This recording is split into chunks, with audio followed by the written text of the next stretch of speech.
Welcome, everybody, to Edge of the Rabbit Hole for our final show. That was the full version of our usual intro music. My buddy Ron Stevens, my best high school friend, wrote that. He recorded it probably like 20 years ago, so I need to give him recognition here for years of using that music. The track is called Wide Awake Yet Sleeping, which, for those of you that have the book A Walk in the Shadows, he's in the dedication, and I used that line in there. So thank you, my friend Ron, for your music over the years. This is the final show. This is it. The last Edge of the Rabbit Hole. With me, as always, my co-hostess, Victoria Mundae, and down in the chat room, Alina, moderating the chat. So thank you, Alina, as well. So this is it. Bye. No. Well, I've got things to do. I'll see you later. Yeah. So I just thought, I mean, it's been a little over 6 years. I thought we would just do a nice, easy, casual show. Our last guest was last week, Kimberly McGeorge. We've had a couple of really good guests here these last few weeks. You know, our good friend Rob Guttrow came back. We saw, you know, the hats there in the intro clip. Brandon Alvis was with us, several others. Yeah, so I just thought we'd have a nice evening. You could throw questions. We'll do a Q&A. You throw questions at us. You know, whatever you want to know, whether it's paranormal stuff about the show, stuff about us, within reason, of course. So, I said we don't have to answer, you know. Yeah, you know, yeah. discretion. So, so feel free, grab a drink. So, I've got a couple of Victoria has first. I've got a couple of things down here. First is this Loki stuff that I'm shaking Victoria my sent nuts. This to me. She's shaking hers up. Okay. It's made in mason jars. It's an old family made recipe in mason jars. And created. This is nice. And this is a sherry glass. It's about 100 years old. This was my great Aunt Vicky's. Yeah. I have a nice little set of these. And so I thought I'd put it in there. So cheers. Wait, clink. Cheers. How do I get over to you? Clink. Yeah, I don't know. Clink. All right, close enough. Okay. To the rabbit hole. And to all of sip. our Mad Hatters down there in the chat room. Sip, don't jug. Yeah. Yeah. Oh, that's good. Very chocolatey. Oh. Yeah, it's a little kick to it. With a little. Yeah. I also have some wine with me because I like to drink my wine, which, okay, Victoria has her Not My Cat. Well, Not My Cat too. I'm going to need to look for that now. Yeah. Well, I have two of them here. So this one's a Malbec. It's in the blue, which is kind of like the old, Haunted Road Media colors. Mm-hmm. The blue light. I also have a Cabernet Sauvignon, which is the purple, which is more the Connected Universe colors. I'm all about the cab. Yep. So that's cool. It came in a shipment of wine the other day. So it's like, it's perfect for the show. Can we drink on YouTube? I mean, at this point, I don't care. You do care. No. This has a slight chocolatey with nodes of chocolate. Yeah. This is definitely very chocolatey. Woo! And it's Andrew's birthday. I'm seeing this down in the chat room. It's Andrew's birthday. Happy birthday, Andrew. Happy birthday, Andrew. All right. Andrew. Great to see that. Andrew. I'm trying to see if there's... if I had more, I'd send it to you. Yeah. So, all right. I was trying to find the original post, but everybody's wishing him happy birthday. So fantastic. And then we do have a question here. Already? From Michelle Hinsdale girl. Are you planning to be at Paracons? Absolutely. Yeah. First one up is in a week and a half. It's in Wisconsin, the Paranormal and Metaphysical Paracon, which is in Janesville, Wisconsin. So hopefully people can make it out this April 9th and 10th. So you going, Victoria? Am I working? I don't know. I would love to go. That is my goal this year, is to actually attend a Paracon. Do some Paracons? Cool. Yeah, I really want to go to the Minnesota and the Mass Paracon. The Mass Paracon's very good. That was a fun one last year. A really good one that, well, there's a couple of really good ones that I highly recommend. So there's the Parapsychon, which is here in Ohio, the Ohio State Reformatory. Tri-C Ghost Hunters puts that on. The Michigan Paracon is in Sault Ste. Marie in August, is extremely good. Other ones that I'm doing this year, so Warren's Seekers of the Supernatural, that's at the end of October. I'll be doing that one. Another one that's good that conflicted with that one, so I'm not going to be able to do this year, is the Arkansas Paranormal Expo. That one's really good. So I want to go to Vulture City because I love Arizona. Vulture City, yeah, Vulture City at the beginning of October. That's a really good one. I was at that one last year. Yep. I miss Arizona.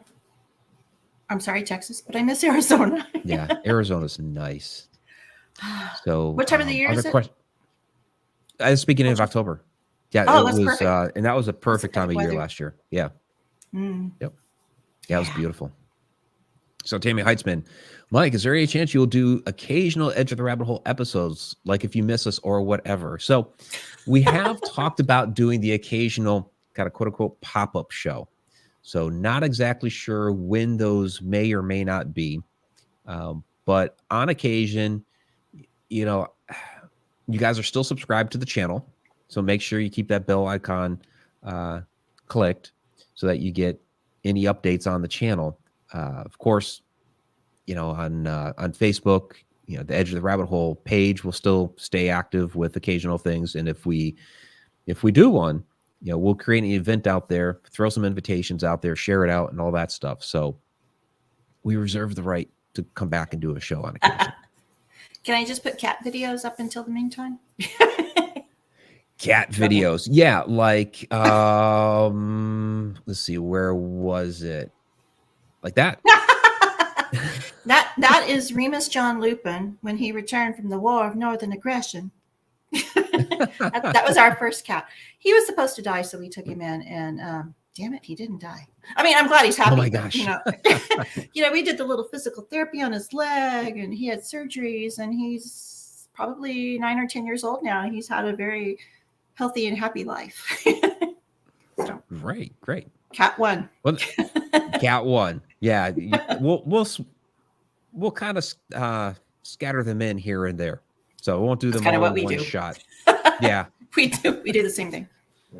Yeah. So do want to make mention before we get too far into the show, because Edge of the Rabbit Hole has been going over 6 years. So Victoria, you've been around for almost 2. So it's like a year and maybe like 9 months or something like that. So it's still my honeymoon phase. Yeah, I know. Not quite 2 years. Yeah, you have 2 years for the honeymoon phase. So our first show with Edge of the Rabbit Hole was actually with Marla Brooks. I thought it was back in December 2015, but I guess it was January 2016.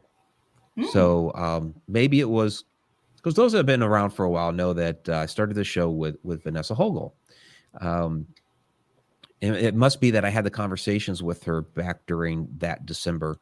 You know, she had approached me about doing a show, because she had been approached apparently by liveparanormal.com to do a radio show. And so she was kind of hesitant. She hadn't done something like that before. I was doing the YouTube videos and stuff like that at that point for a while. And people had asked me, hey, are you interested in doing a show at some point? So when she came to me with it, it was like, okay, sure, I'll help you do it. And so we kind of just went in together and did it. And so we were a radio show for almost a year. That November, we decided to take it to YouTube as a video show. The first one that we did was about ghost adventures, just to try, okay, let's try live streaming on YouTube, see what happens. And if he's down there in the chat room, Adam Tillery was our second guest for a video live stream. Aw, yeah, Adam. So in July of 2020, Vanessa elected to go off and do some projects with her good friend Gwen Clapper, and we wished her well. And then Victoria, she came on board, but what I had started to do was I put it out there. Hey, going to be looking for a new host. I'll try people out, see what happens. And Victoria just kind of stayed. So she was so good because we had the first show. It's like, yeah, Victoria was really good. Come back for another show. And she was really good the second show. And it's like, this is working. So she stayed, but got something for you. Welcome back, everybody, to Edge of the Rabbit Hole. I'm author and ghost historian Mike Ricksecker. With me down in the chat room moderating the chat is Quarantine Ghost, and we also have a guest co-host tonight, Victoria Mundae, stepping in for the, now that Vanessa Hogel is no longer my co-host. She stepped away a couple of weeks ago to carry on with some other ventures. So, Victoria, welcome. Happy to have you on tonight. Thank you. Thank you for having me. Absolutely. You know what was so funny? I hurt my back like the week before, and I was on muscle relaxers, so I was like swaying like Ray Charles. I kind of remember that. I remember you saying something about your back, not doing so well. Sorry, I'm taking a look at some of the questions here. I remember that. So, and it's still not right, but I'm getting there. But you know what? That probably really helped you because it helped to relax you, so you weren't too keyed up about doing the show. So it just, yeah. Honestly, what's funny is I reached out to so many of my friends because I'm such a behind-the-scenes person. My degree's in production, so I don't get in front of the camera. I'm like, I'm so scared. What am I going to do? What do I ask her? And everybody was giving me questions to ask Mary. So I had them on a sheet of paper. Do you blah blah blah? Do you? And I rattled them all off, and her answer was yes. I'm like, oh crap! Now where do I go? What do you do from there? Yeah, rule number one when asking a guest a question, don't ask a yes or no question. I was like, oh man, now I gotta think of something. It's like, okay. I did that with so I'm working on Shadow Dimension season 2. I see that like Judy Wilson has a question down here. What are your plans now that you won't be doing the show anymore? One of the things is working on Shadow Dimension season 2, and I was interviewing Ariana Corsino. So there's a little sneak peek for you there that Ariana is going to be a part of at least episode 1. And with some of the things that we ended up discussing later on, she might find her way in another episode or 2. But as we were kind of going through that little interview process, that happened to me where I threw out a question that was like a yes or no question, and she said yes, and I'm like, I know I was terrible. I asked a yes or no question. I need you. But that's like rule number one. Forte. It's not my forte. Yeah. I'm like Mystery Science Theater 3000, is that what it's called?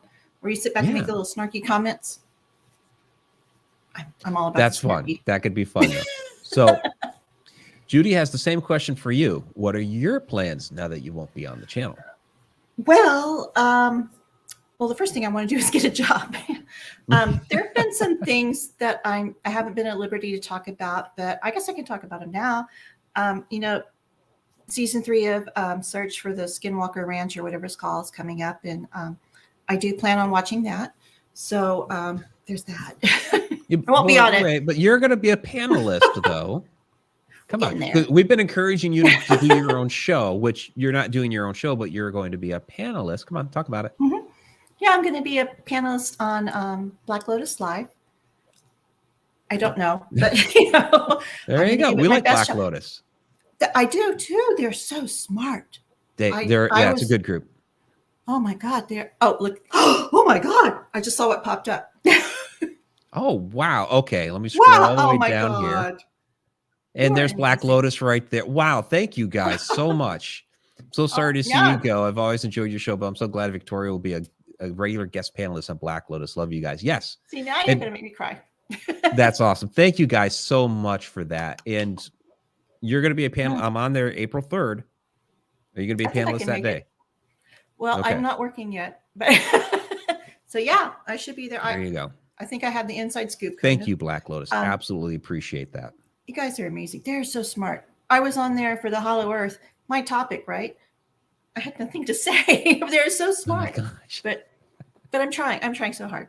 But I do have a book that's being released Friday on Amazon about and it's called, a friend of mine gave me the title. It was My Night in the Most Haunted, oh crap, what is it? My Night in the Most Haunted Hotel in Texas, a true ghost story or something like that. Oh wow, okay. But it's going to be released Friday. So, oh, that was in Jefferson when you were there alone, right? Yes. Okay, the cool. only guest. That'll be that'll be really interesting. So guys, pick up Victoria's book when that comes out. And if you haven't already, pick up her Paranormal Activities books. If you like to come. There, Victoria's going to be writing. That's one of the things she's going to be doing. I'm of course writing. Yep. I got some cryptic message today about asking to be a contributing journalist to some paranormal magazine, which I haven't really looked into yet, but it looks really good. And I've been talking to my girls, Mary Marshall and Dr. Kimberly. And nice. As soon as I get a job, I'm going to pitch a show because I think it would be really funny. So I told you about it last week. You did. Sarah Youssef going to miss Adam's eyes. Yeah, Adam was always in lurking mode throughout the show, and then he'll toss the eyes down there at the end. So Jill Nimchinsky asks, are all the past Edge of the Rabbit Hole episodes going to be available to watch again? Yes, they're always going to be available here on YouTube. So I think half of them are here on the Edge of the Rabbit Hole channel, and the other half are on the Haunted Road Media YouTube channel, because that's where we originally hosted the show, was on the Haunted Road Media channel. And then a little over 2 years ago, I think it was to start the 2020 year, we moved Edge of the Rabbit Hole to its own channel. And that was mostly in part that YouTube was getting confused about what type of channel Haunted Road Media was. And so it couldn't figure out that, okay, is it a live stream channel? Is it a what they call an explainer video type of thing? But it was really like Friday Night Ghost Frights and all that stuff. Which it's like, yes, YouTube, it's those things. It's both. But YouTube didn't like it. So I loved Friday Night Ghost Frights. It was amazing. Thank you. Yeah. So speaking of, because I haven't done a lot on the Haunted Road Media YouTube channel in probably like a year and a half, because I was started all that work on the Shadow Dimension that came out last year, and that like really occupied my time for a couple of months, and then just last year got busy with a lot of things, so it's only like a smattering of a couple of videos that have been up there. So one of the things that I have been asked, okay, you're going back to doing Friday Night Ghost Frights and things like that, I'll occasionally put a video out there like that on there. But one of the things that I'm looking at doing is taking that type of content from those videos and turning them into a bigger production like the Shadow Dimension, and getting it out there on a platform like Tubi and some of these other streaming platforms. Oh, that sounds good. Yeah, that'll be a lot of fun. It's going to be a lot of work, but that'll be fun. What do they say? The work that you do that you love is not really work, or something like that. If you love the work you do, it's not really work. Yeah, exactly. No, I love doing this stuff. It's just a matter of time. So, finding the time to be able to do everything. Yeah. Which is why some things had to give, and Edge of the Rabbit Hole is one of those things. You know that time does not exist. It's only a man-made concept. Well, right. So it's like I've already done it. It's just a matter of realizing I've done it and making it materialize. That's true. Check, please. There you go. So it's all good. Yeah, Yeah, scrolling through here to see if you guys have more questions, which you guys have a lot of great comments. You guys are having fun down there, which is great. I saw Rob Zip. Rob, anytime you want to do a show, just come on up. Yeah, there you go. Currently not doing anything. So, yeah, TFT Tarot for today. I missed that. Need to get the day time of Black Lotus. I know I'm on April 3rd. I forget the time though. So, Sunday and Thursday at 7 p.m. Central, because Texas time is all you need to know. That's all I can say. I think she's a Minnesotian, I think, like you guys up there in the north. I don't know what time zone that is, but well, Minnesota would also be Central. Oh, we'll see. That's all that matters. So same time. Is that your cat box? Yeah, the first time I heard that, I didn't know you could hear it. I don't even hear it anymore. I was up in my room. Yep. I was up in my room and I was asking my daughter, I'm like, Sierra, what's that noise? Because it was like 2:00 in the morning. She was, I think that's a litter box. I'm like, is it backing up? Is it like walking around the house? What is it doing? So, yeah, sorry. That was Morgan, cat number 2. Actually, she's a Michigander. Well, so that would be Eastern time. It's an M state. It's an M. It's an M. I was asking. There's some water in a cup. There's some water in another state in between, but you know. Wisconsin, Wyoming, Michigan, Minnesota. You know, once Mississippi, you leave Texas, Missouri. Does it really matter? Just kidding. It's all in the United States. For now. So, Sarah Youssef, what guest changed your view of the paranormal the most? Good question. Dun, dun, dun. Your question. We've had a lot of great guests. I have to get my water. Sorry, it's gonna pop. It's not a beer. It's really water. So it's gonna sound like a beer. It's okay if it's a beer. We're drinking here. I've got 2 drinks going on. Well, we are cousins. Did y'all know Mike and I were cousins? This is true. We are cousins. Just distantly. We have to figure that out. How distant? I have the genealogy. Cousins we are. I would say quite removed. Because I know that. Yeah, because it would be my great aunt Vicky, who these glasses are from. That their family of Grants were second cousins to Ulysses S. Grant. Okay.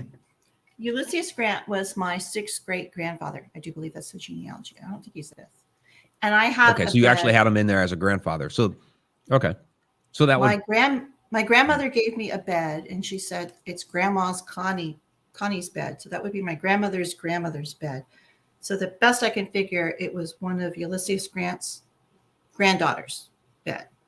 So I actually did the genealogy of my bed to see where it came from. And I have a settee, or I don't have it. I will end up with it. My parents have it. When they pass out, it's coming to me. And that apparently, it's a possibility, and there's no way to prove it, that Ulysses S. Grant actually sat on it. I'll back you up. I'll say you. There's that. So we might have Ulysses S. Grant butt sweat on it. I don't know. Sorry. Was this before or after the War of Northern Aggression? Yeah, I said. I had the butter knife, but apparently it was stolen when my mom died. So I got the bed. I have the bed. So it's this beautiful, beautiful bed. I don't want to talk about how historic my bed is because that sounds weird, but it's an iron bed and it has 4 pieces. It's the head and the foot and the 2 side rails. And it has these swirls and it's got these lions with their mouth open holding the bars and these claw feet. And I just, for grins, I Googled it one day, like, how much are iron beds worth, from 1860. It's like worth $25,000. Oh, I know. So it is now in storage. So, no cats are sleeping on that bed, What's the combination? I have a key. Oh, okay. Well, that could be picked. Oh, darn. Oops. You got to come to Texas. Yeah. Anyway. The desk that's behind me, the roll top desk, I have no idea. I've never gotten a valuation on it. Oh, it's in the box. I can tell you. It's over 100 years old. That's from actually my grandmother's side, not my grandfather's side. My grandfather's side is the Grant side, but that's my grandmother's side. And it was like Capone's vaults. The back behind the chair with Ichabod Cranium, there's a locked cabinet, and the thing had been locked for like 80 years. Nobody had the key, nobody had gotten into it. It was like my uncle in Rhode Island had it from like the 1970s and on, never had the thing opened. I ended up, after he passed, I ended up getting the desk, and by then the wear and tear on it was not good. So I had my dad get it refinished down in Amish country, but he also got a locksmith out there to crack that thing open and find out what was in it. And yeah, like Capone's vault, the family treasure was not in there. But what was cool was there were some bills, like electric bills from the 1920s in there, which were kind of cool to look at. But then there was this one, there was a letter in there, a couple of letters from the early 1920s between, it would have been my great uncle and one of his relatives. And we couldn't really figure out which one it was, which relative, but it makes mention in there of my grandmother as a baby. So that was treasure in and of itself. It was like, we didn't find the gold bars, but that letter was awesome. Oh, I have the same story. Oh my God, we really are related. I have one drawer because my roll top desk, which is in storage also, is huge. I mean, it takes 2 men to pick it up, and then they curse my name the whole way in. Why are you moving so much? But it had a locked drawer, and I finally found the key, and I opened it, and this drawer had been locked for like 25 years. And there was a drawing from my daughter, and it says, "You're my favorite parent." I'm like, oh, well, I'm your only parent, but thank you. It means the world to me.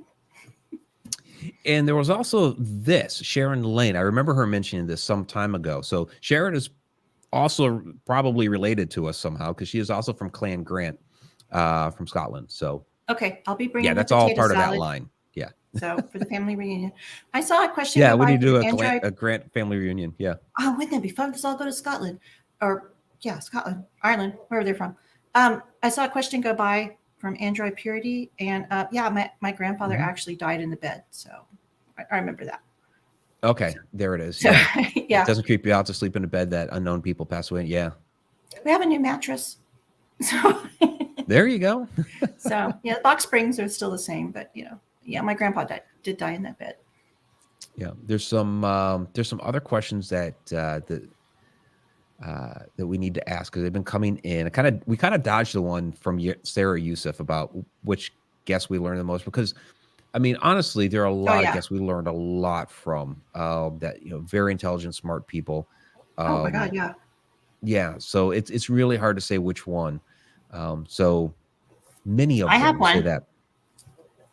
I don't know his last name, but he was on the show with Darcy Weir. When I thought it was just you, Darcy Weir, and I, but then all of a sudden, all these boxes popped up, and there were like these really smart, intelligent people, and there was a man who always wears a black turtleneck named Steven. Yeah, Steve Bassett.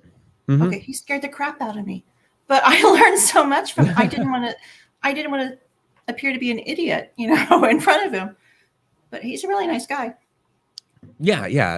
He's been in the community for a long, long time. So, but yeah, definitely intelligent guy. Sarah, another one from Sarah, and then we'll get to some others. How did the association with Haunted Road Roast come to fruition? So, okay, for Tim Schoen, Haunted Road Roast, it helps you hunt ghosts. I miss Tim. So do I. Johnny Enoch really loves that too. He had me saying that like over and over again in Egypt, and it was driving a couple of the women nuts. Which, funny enough, they're going to be at the Paracon in Wisconsin. So that's kind of funny. But okay, the association with Haunted Road Roast. Are you taking coffee to sell? Of course, yeah. Okay. And where is Entity? Where is Entity? I haven't found a person to do that, and here's the story. So, yeah, because what happened, I haven't found a tea. I don't know what you'd call them. Like with the coffee, it's a roaster. The person that roasts the beans and everything. I don't know what you do with tea, but I haven't found somebody who does tea that's paranormal themed like that. So I was at a event in New York. And there was Deadly Grounds, a paranormal themed coffee roaster, and they had a coffin with all these different, flavors of coffee in there. So they had test samples. I'm trying them out, and it's like this is good coffee. So I had asked the ladies that were working the booth, is there any chance, because this is something that had been on my mind for a while because I love coffee so much, to have a branded coffee. And so I asked them, do you guys do custom roasts at all? And she said, well, here's the card for Tom, who's the guy that owns the company. Get in touch with him and he could probably set you up, and they told me that they had already, and I forget what is his name? The guy that played Eddie Munster as a kid. Bruce. No, that's not right. I forget his name. But basically he had done a custom roast through them. So she was like, yeah, we've already done one for him. It's awesome. So I emailed Tom. I said, hey, is this something you could do for me? He said, yes. He said that they could do artwork for me, or I could send them artwork. So he sent me some templates. I put some artwork together. So we've had 2 different types of artwork on them so far. And then there's going to be a 3rd later this year. It's all the same flavor. Basically, it's a dark Vienna roast, but we call it Haunted Road Roast. Is there more than one kind of coffee? I don't drink coffee. I mean, isn't everything a dark roast? Is it an instant coffee? Maybe like a taster's choice? I don't know. No, it's not instant. No. Okay. It's roasted. It's already ground. And people have asked me, do you do whole bean at all? It's like, well, this is from them and they grind it up. So, but when I get it, it's been like, they roast it and they pack it and they ship it to me. So, it's like I'm selling you coffee that was just roasted a week ago. Wow. Yeah. Wow. So it's really, really fresh. So here's That's a great good. question from Jill Nimchinsky. Uh-huh. Who did you always want as a guest but never had the chance to or to meet? So there are quite a few people. So I would have loved to have gotten like Graham Hancock on here. That would have been great. Simka Yakubovich, the research that he's done has been phenomenal. Some fun ones, just off the wall. Like we had Ricky Rocket on here from Poison, the band Poison, but he does legend tripping and stuff. Yeah, that's probably like the most famous person we've had on here. Great guy. He's such a super nice guy.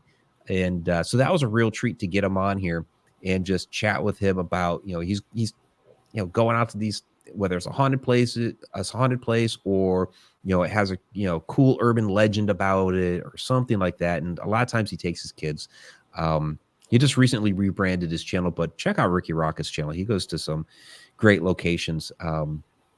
So I mean, if there are other guys like that do this, that would be great. Meatloaf? I don't really know if any. Well, Meatloaf, yes, Meatloaf would have been great. Awesome. He just recently passed away.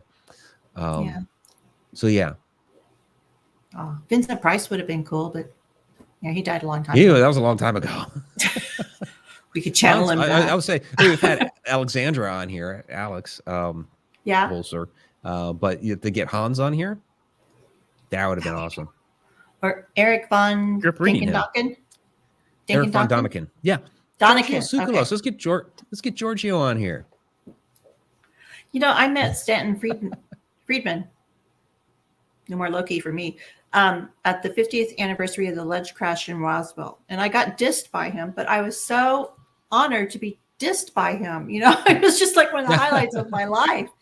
He was such a nice dissing man, But I was like, I was honored. He actually spoke to me. So, he was a wealth of information. That's cool. Yeah. Yeah. I've been asked a lot because of the Ancient Aliens episode, did you meet Giorgio? No, I didn't meet Giorgio.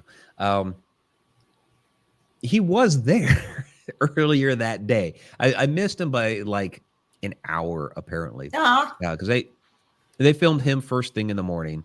Then they brought on William Henry and then me. So I got to meet William Henry, super nice guy.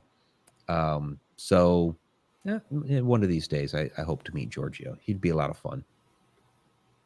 Anybody famous you're going to meet in the near future? I don't know. Okay. So Robert Hanna asks, hey, Mike, got to ask you on the final show, do you believe in your lifetime we will get the actual full disclosure on ETs? Well, I plan on living till I'm 126. So in my lifetime, I'll say this. We'll finally come to understand and maybe even get to interact us with ETs. Will we get full disclosure on what's happened all these years and all the details of the way things went down? No, we won't get all of that, but we will finally have some real interaction with ETs, I believe. It's a first step. Yeah. It's a big step. step. And that's kind of the thing, is that, we're laying the groundwork now for future generations, which is something I've always said with, between the books and the shows and the videos and all that stuff. This is information that we're passing on to the next generation. I'm not going to be around forever. So, the knowledge of that, basically it's like, I take in knowledge, I learn it, I process it, I spit it back out in the way that I've interpreted it. And so I'm not going to be able to do that forever. Eventually I will pass away. So in the meantime, I'm trying to pass on what I've learned to others so that the next generation can take up the mantle and move it. And I think we should all be doing that. We should all be taking our knowledge and passing it on to the next generation. Otherwise, humanity has always ended up in these crazy cycles where, something terrible happens to us. We learn from it. We start doing better. And then for whatever reason, we don't pass that knowledge on to the next generations. And then they don't know about it. So they end up making the same mistakes that our predecessors had. And it just becomes a recurring cycle like that. So we need to break that cycle. Mm-hmm. Yep. I totally agree. So. Next question. Next question. All right. What else we got down here? Okay. Murtaza Arif. Kind of the same thing with the guests. Which show has been the most memorable and which has been the most fun for you? We've had a lot of fun ones. I will say the one with Steve DeShavi was really fun. He was hilarious. Because he was just, Victoria, you were saying before about this is YouTube, or should we be drinking and all that? He was dropping F-bomb left and right. It was funny as hell. Wait, we can do that? I mean, well, I'm Snow White.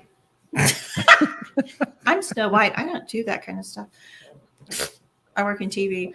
I mean, out of respect for our guests, you usually don't do that. But before the show, Steve, go ahead. No, when I was working for NBC, have you had a little drink there, Victoria? No, I'm just remembering Fred Schultz. Oh, did you say? Yeah, I'm drinking water actually. Strawberry flavored water. Fred Schultz was our director at NBC, and every other word was mother. And then there would be a word. And we would have our PA systems open so we could hear, so we didn't have to wear the headsets all day long. And sometimes we had, tours going through. And one time we had a Girl Scout tour going through, and he was blah, blah, blah, blah. And so we're like, code blue, code blue, code blue. Stop saying that. It didn't work. Anyway. But my point being, in television, behind the scenes, it is not a pretty picture. Right. Yeah. It can get crazy. So Jill, I missed it earlier, answered the Eddie Munster question, Butch Patrick, and Andrew threw it down there as well. So yeah, that's right. Butch Patrick. So, yeah, everybody's asking about the favorite episodes. It's like, there's Megan Talbert. I have Megan. one. Definitely. The Shock Fest guys, man. And oh my gosh, that was a crazy We lost episode. Connection, and it was only 45 minutes. Right, that's right. That was a nutty episode. At what point I love the Shock Fest guys. Control? They gave me the award back there for the Paranormal Award at Shock Fest 2019. Yeah. Well deserved. But at what point do you think we lost control? Was it like the open? Yeah, like 3 minutes into it. Yeah, that was a crazy episode. It was a toboggan ride to hell. If you missed it, Mike was imitating a cat. He was licking his hand I think you did something to a statue. I don't even want to remember. Yeah, you did. This is true. That's a fun one. Oh my gosh. And then Robert mentions going to miss Coyote Chris Sutton. Yeah, unfortunately, we've lost some people along the way. So we do have to recognize that. Yeah. Coyote Chris. Last fall, Tim Schoen a little over a year ago. This means Roland Gerodius a year and a half ago. God, yeah. Go ahead. Robert's missing Taco Tuesday. Robert and Jennifer. Yeah, they have their Taco Tuesday, but they're missing it for us. I appreciate that. Aww. But yeah, people. we have lost some people over the years, and yeah, they're and that's another thing is, they stay here with us, and we carry their memory on, and we like I was saying before, passing it on to the next generation. Through us, they will be remembered, and so everything that Coyote Chris had done that was associated with Haunted Road Media and this show, because he was on Edge of the Rabbit Hole probably like 5 times, 6 times maybe. He's part of the Shadow Dimension. Anytime anybody goes back and watches old episodes of Edge of the Rabbit Hole, they'll get the Haunted Road Roast Helps You Hunt Ghosts with Tim Schoen. So all that's there, they'll always be remembered. So we here's to those who have fallen. We love you and miss you, but we know you're still there. So Tammy Heisman asks, have you ever tried to get Jack Osborne on the show? No, I never did get Jack on the show. So the little bit of a connection I've had with Jack, because people have approached me, hey, do you know how to get Jack Osborne on my show? And it's like, I haven't even had him on my show. But they make that association because of Fright Club last year, because I was on that a couple of times. And that was, so the way that worked, it's not like I sat in the studio with them or we had any chit chat or anything like that beforehand. The way that worked, guys, was, I was contacted by the studio. Hey, could you, and thank you, Sam Baltrusa. Sam is the one that made the connection there. Can you come on and talk about shadow people with us about a couple of different cases? Okay, sure. And they sent me the footage. That's the people in the studio. And so they said, okay, here's a link. We need you to connect at this time via, I think it was Skype. So, okay, fine. Let's do that. And so I'm, sitting here in front of the camera for, 10, 15 minutes waiting for them to finally connect. And they do so. And lo and behold, I see Jack and the Ghost Brothers on my screen. I'm like, oh, I had no idea. Nobody had told me that this is who I was going to be, talking with for those episodes. So it was a surprise to me when it happened. So you were ambushed? Kinda, yeah. I mean, I've met the Ghost Brothers before. I love them. They're a lot of fun. I've met them at different events and stuff like that. Great guys. But yeah, Jack, I've never, other than that, few minutes there, I've never had any interaction with him. So it's like I don't know him. Aw. Well, now you do. For our pop-up show. I still don't know him. Details. Yeah. So let me scroll down here, and Sarah asking, have your children shown any interest in the paranormal? My daughter did for a while. So like 10 years ago, she would occasionally go on paranormal investigations with us. She did that for like maybe a year. It was like, yeah, but it wasn't really her thing. She tried. She believes in it. And that was it. So. The other 3, yeah, not so much. Yeah, I took Sierra when I was doing ghost tours. There was this one place in Old Town Spring where you could always smell this disembodied pocket of perfume. And it was an old perfume like lavender or rosemary or something like that. Or amber or whatever it's called. And it just hung in the air. It wasn't connected to anything. So when I was trying to learn my spiel, I took Sierra along and I said, oh, come right here. Smell right here. What do you smell? And she goes, it smells like grandma. Yeah, it does. It smells like old lady. So, but other than that, she's like, ghosts don't exist. But she will sell me out to her friends saying, oh, my mom can take care of that. Don't worry. You got a demonic possession? My mom can take care of that. No, no, I cannot.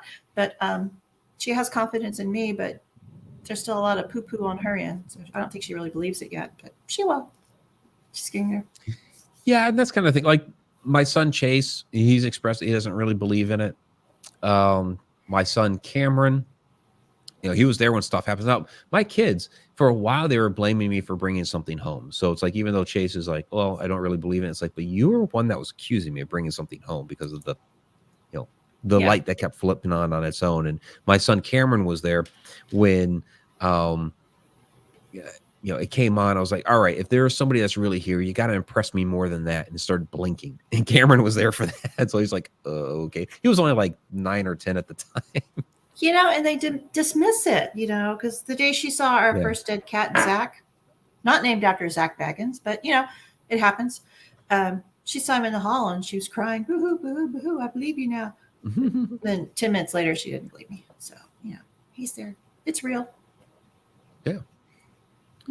So Sharon Lane, who is your favorite paranormal field investigator? Mike it's Ricksecker. Questions. Victoria Mundae. Yeah, it's questions like this that it's like I want to avoid. Yeah. Do you have a favorite? There's so many people in the field that that I have a respect for, that I'm like, that's a good investigator. I can't say that I have a favorite. There is just some people that are really, really good. We had Brandon Alvis on the other day, who I was very impressed with. Brian Cano, he has a method. Keith Bailey, when we were out at Vulture City, we were teaming up for hosting the investigation at the old, what the heck was it, the blacksmith shop. And I'm just like, Keith, take it away. He's got like all the equipment out and everything. I'm like, Keith, you the man. Just go for it. So yeah, there's a lot of really good investigators out there. Keith does not live that far from me. No, he's pretty close to you. Yeah. Well, I mean, Houston's in the middle, but that's a 2-hour drive. But no, I've contacted him a few times and say, hey, there's somebody on your side of Houston that needs some help. Can you go help them? I can't get over there. So, because that's a huge commitment to go way down there. Yeah, it is. Yeah. So Android Purity. No, we never had. He's asking if we had Bill Barnes. We never had Bill Barnes. I'd be willing to entertain Bill on a pop-up show. Sure, absolutely. He's been in the UFO community for a long, long time. So for sure. So someone had mentioned, I don't remember which one of our guests was, if we do a pop-up, do it for more than an hour, do it for like 2 hours, and have 4 guests on. I think that would be amazing, because I could get all my homework done. Interesting. Yeah, the one thing that I'm hesitant of doing a 2-hour show, it asks a large commitment out of the guest. Like, for instance, being somebody that gets interviewed a lot, when somebody says, my show is 2 hours long, and I'm looking at my evening because I have a lot of things that I need to do. Right. When somebody asks me for a 2-hour show, it's like that's actually a big chunk out of my evening. And I've even done shows that have been 3 hours, and I have to like really look at that. And is this worth my time? So I get really hesitant asking. That's why I've tried to stay away from 2-hour shows. Like we've done a 20 show minutes. before with like 20 minutes for someone, 20 minutes. Okay, something time like is that. Yeah, 8:20 to 8:40 or something. Yeah. So so something like that. That's a little bit of a different. You're almost doing like a little mini conference when you're starting to do something like that. Yeah, and we had actually contemplated. And I had in a preliminary sense gotten some people lined up to do a. We were going to do a little online conference like during COVID, and then I ended up moving, so it never happened. But I had asked some people about doing something like that. Yeah. I remember that. Yeah. COVID. Whatever happened to that? So Anne Celine asking, most embarrassing moment while you're live on the show. I guess that was probably me and the award, huh? Oh, no. No, I don't. What was I doing? I was licking it, right? You were licking it. There was a very Okay, let's just say it. It's a very phallic shaped statue you had, and you were licking the end of it. And I was like, oh my God. I think I averted my eyes at that point. Mike takes another drink. Yeah. as I'm getting some more cat too. So funny story. Oh, hold on. Let me get my martini. Okay. Okay, So, I don't drink during the shows until tonight. But I always make a point to drink out of a fun glass because you never know. You may die tomorrow. So this way predates the show. This is actually when I was still in the Air Force. And I was living off base with my ex-wife. Her sister was in town.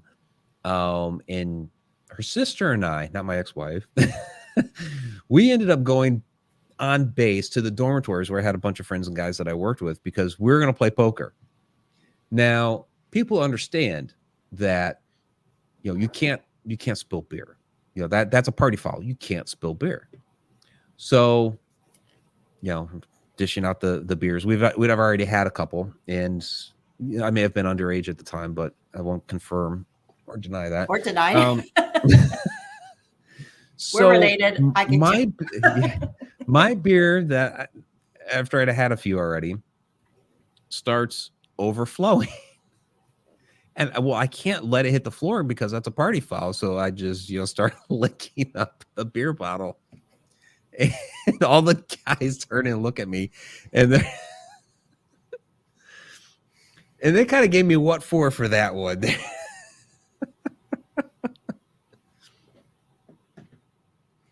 All I'm going to say is massacre. I'm never going to leave it at that. I've heard the tales. I haven't seen the videos yet. I'm waiting for them, but I've heard the tales. So, yeah. So apparently I turned all the guys out. Apparently, I don't know.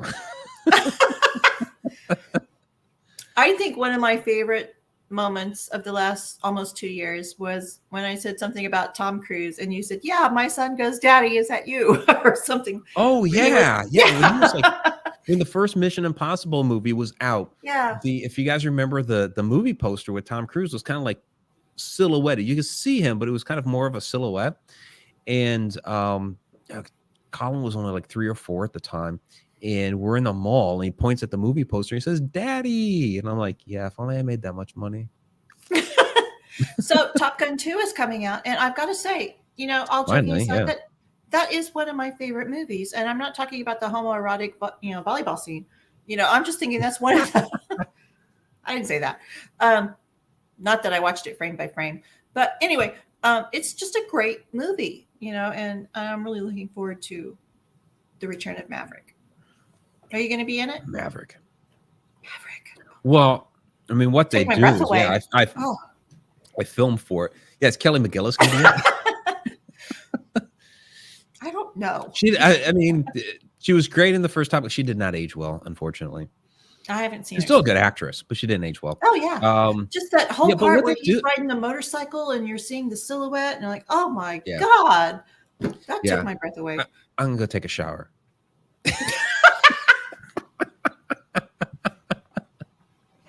Wait, what was that song? My girl. No, wait. What was the song they sang? He sang some song to her. Karaoke, really bad karaoke. I don't know. I remember they did Great Balls of Fire. But yeah, what did he do the karaoke? That's what it was. Yeah. No, Great Balls of Fire was him and Goose and Meg Ryan. It's been forever since I've seen Top Gun. Yeah, there was one that he did karaoke style to her. When he picked her up at the first time. Maybe Anne Celine knows on the chat. I've heard that she's a pretty big Top Gun fan. Anne, you're my new best friend. Let's chat. I love that. Was one of man, and when Danger Zone would come on Danger Zone. Well, and the beginning of that movie is really cool, where you got like the and they see the aircraft carrier, and they got the Danger Zone kicks up. Yeah. That is one of my most favorite films. And for years, I talked about it. And finally, we have a retro cinema here. And I took my daughter to see it. And she's like, we're going to go see Top Gun. By the time it was over, she's like, whoa, we saw Top Gun. Yeah. It is an awesome movie. Back in the day, that was the shit. Yeah. There's Alina. That's really sweet. Mike, I swear you and Victoria are like my lost brother and sister. I love Alina. Yeah. Alina, my time is freeing up. I can start Alina's chatting awesome. soon. I try and chat with her, but I Yeah. get so busy. She's super Yeah. sweet. She's a fantastic chat Totally. moderator. She is. And Alina joined us on the night I had the Joe Diamond virtual party with, Katie Grabowski showed up and a couple other people showed up. And Oh yeah. Alina was there. It was so much fun. I mean, it was only like 5 or 6 of us, but it was fun. So Android Purity is kind of what you described there. Dave's new show. 3 guests in an hour, 20 minutes each. Oh, I haven't let's actually do seen it. it yet, but yeah, that's kind of a similar concept to what you're talking about. Let's do it.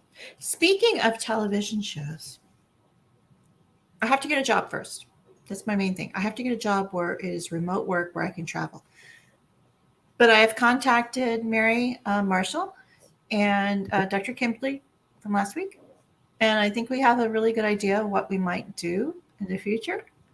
And I want to pitch it to like Discovery Plus or something big, because there's a whole niche for female investigators who are over 40 and, not in stilettos, I think. There you go. Yes, absolutely.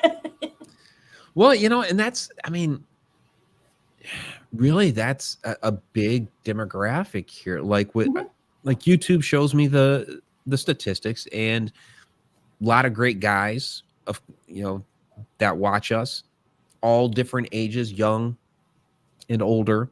But the primary demographic that watches Edge of the Rabbit Hole, 100 Road Media, all that stuff, are women aged, I'll just say 40 to 60. That demographic in there. I'm trending for men over 55, so who knows? There you go. Maybe it's the cats. So, I don't know. So Judy Wilson was wondering, what's the one place you've been to that really scared you, and what happened there? It's all you. Tell me you haven't been to any place scary? Well, it's in my book. You'll have to purchase it Friday. There you go. If you want to know from Victoria, get her book. No, I haven't really been scared. I have been taken aback. I have gotten a lot of, holy crap, this is real moments. Because, you get to a point where you think, yeah, this is real. And then you cross that threshold and you're like, oh my God, this is real. Yeah. I've had a few of those. Yeah. And I get that question a lot, where people ask me, what was your scariest moment? What was the scariest place and all that? And it's like, I'm more curious going into these places. So I haven't really gotten scared on a paranormal investigation. I tell the whole story in the Shadow Dimension docuseries, episode 1. Yeah. I'm in that one. Victoria's in it, episode 2. For a moment. Yeah. Where, it wasn't a paranormal investigation. It was something that was actually very personal that was happening, but where we were at, abandoned house, creepy woods, very dark, and there was stuff going on in the woods. So I talk about it in my book, A Walk in the Shadows, Shadow Dimension. So yeah, it wasn't a paranormal investigation though. So is that the one where you were in the car talking with a person and you saw something inside? Okay, yeah, that would scare the heck out of me. Yeah, that was really creepy. That was a really freaking creepy moment. I just want to throw out there, in my new book releasing Friday, I do have a shadow person story. Ooh. Awesome. And Sue Brunetti's asking, planning to write more books? Writing more books right now. Do people stop? No, if it's in your blood, like I've been writing since I was 7 years old. Ever since I could put together like full complete sentences. I mean, actually, I remember my first like real story I wrote was more of in first grade, but when I really started doing it was second grade. So I was 7 years old. So it's just it's always been a part of me. So yeah. Side note, put a pin in this. How was the Dear Homes game? Was that worth it? Just asking. I've never. Oh, that was okay. So I've given that to many people. In the desk there, I have let me point right there is the stack of letters from Dear Homes. Okay, it was kind of cool. It was cool. Yeah, because it's very they're using a format that would be reminiscent of the time. They're sending you letters in the mail, and it's all, you got this very themed font face from that time and that era. It's written out in a language that would be commiserate of the era. And they do a really fantastic job. I mean, it's basically you're reading these letters and trying to figure out the puzzle from the letters that you're sent. So it's a very it's a throwback to solving mysteries. So I like because that's what I was looking for because other people I've given it to don't really do the smartphone technology, and I was looking for something that was unique to that time period. Yeah. So I was hoping that was a good thing, Good. There we go. So, and I'm behind on the chat. Megan Talbert, you've lost that love and feeling for the Tom Cruise karaoke. Yep, that was it. I don't want to say I've been called a karaoke pimp in my past, but all I'm saying is it's a good thing I'm not going to Ireland with you this year. I'd be throwing your name down in the karaoke nights. I would love to have you along with us for Ireland. So Anne down there in the chat is going to be with us in Ireland. We've got some good people. Like something that's really cool is one of my oldest friends in the world is going to be going. So somebody that I've known since first grade. So we're talking a little bit about the past. So that'll be really cool. Very amazing. Is this person into the paranormal as well, or just going because you're going? She's part of the Connected Universe. So her daughters really liked the her daughter's young. It's funny because I met her last year, Jennifer LeBay and her daughter. I met her daughter last September when I was out at Mass Paracon, and it's funny because I'm looking at her. I'm like, actually, I met her over the video phone, but it's like, oh my God, I'm looking at Jennifer and I'm like, this is you when you were 6 years old. When I first met you, this is you. And she's like, I know. It's scary. So, but her daughter really liked all the like the stuff on Egypt and the stone circles and all this stuff we've done in the Connected Universe portal.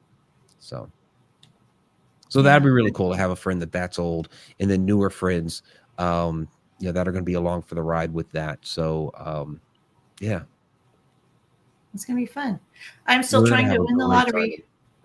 And I know you were going to go, and then because of the job thing, you had to back out. So, whoops. Yeah. I lost. Better not be the Loki. No, it was the earbud. Okay. Yeah. It's overrated. Yeah. I'm still hopeful to go on the cruise. I'm more of a cruise person. Yeah, we got the Alaska Triangle cruise going on next summer. We haven't released any details yet. Next February is the Stargates of Ancient Egypt tour. Does that coincide with any astrological things? I know the last tour did with the solstice. Right, the last one did. This one, no, it doesn't really align with because it's in February, so it doesn't have those type of alignments. Yeah, I know. We were there on the summer equinox with, the summer solstice. Yeah. Spring equinox, summer solstice. We were there for the summer solstice in the Great Pyramid, which was amazing. But this year, you're going to be beneath during the Ostera celebration. No. Okay, wait.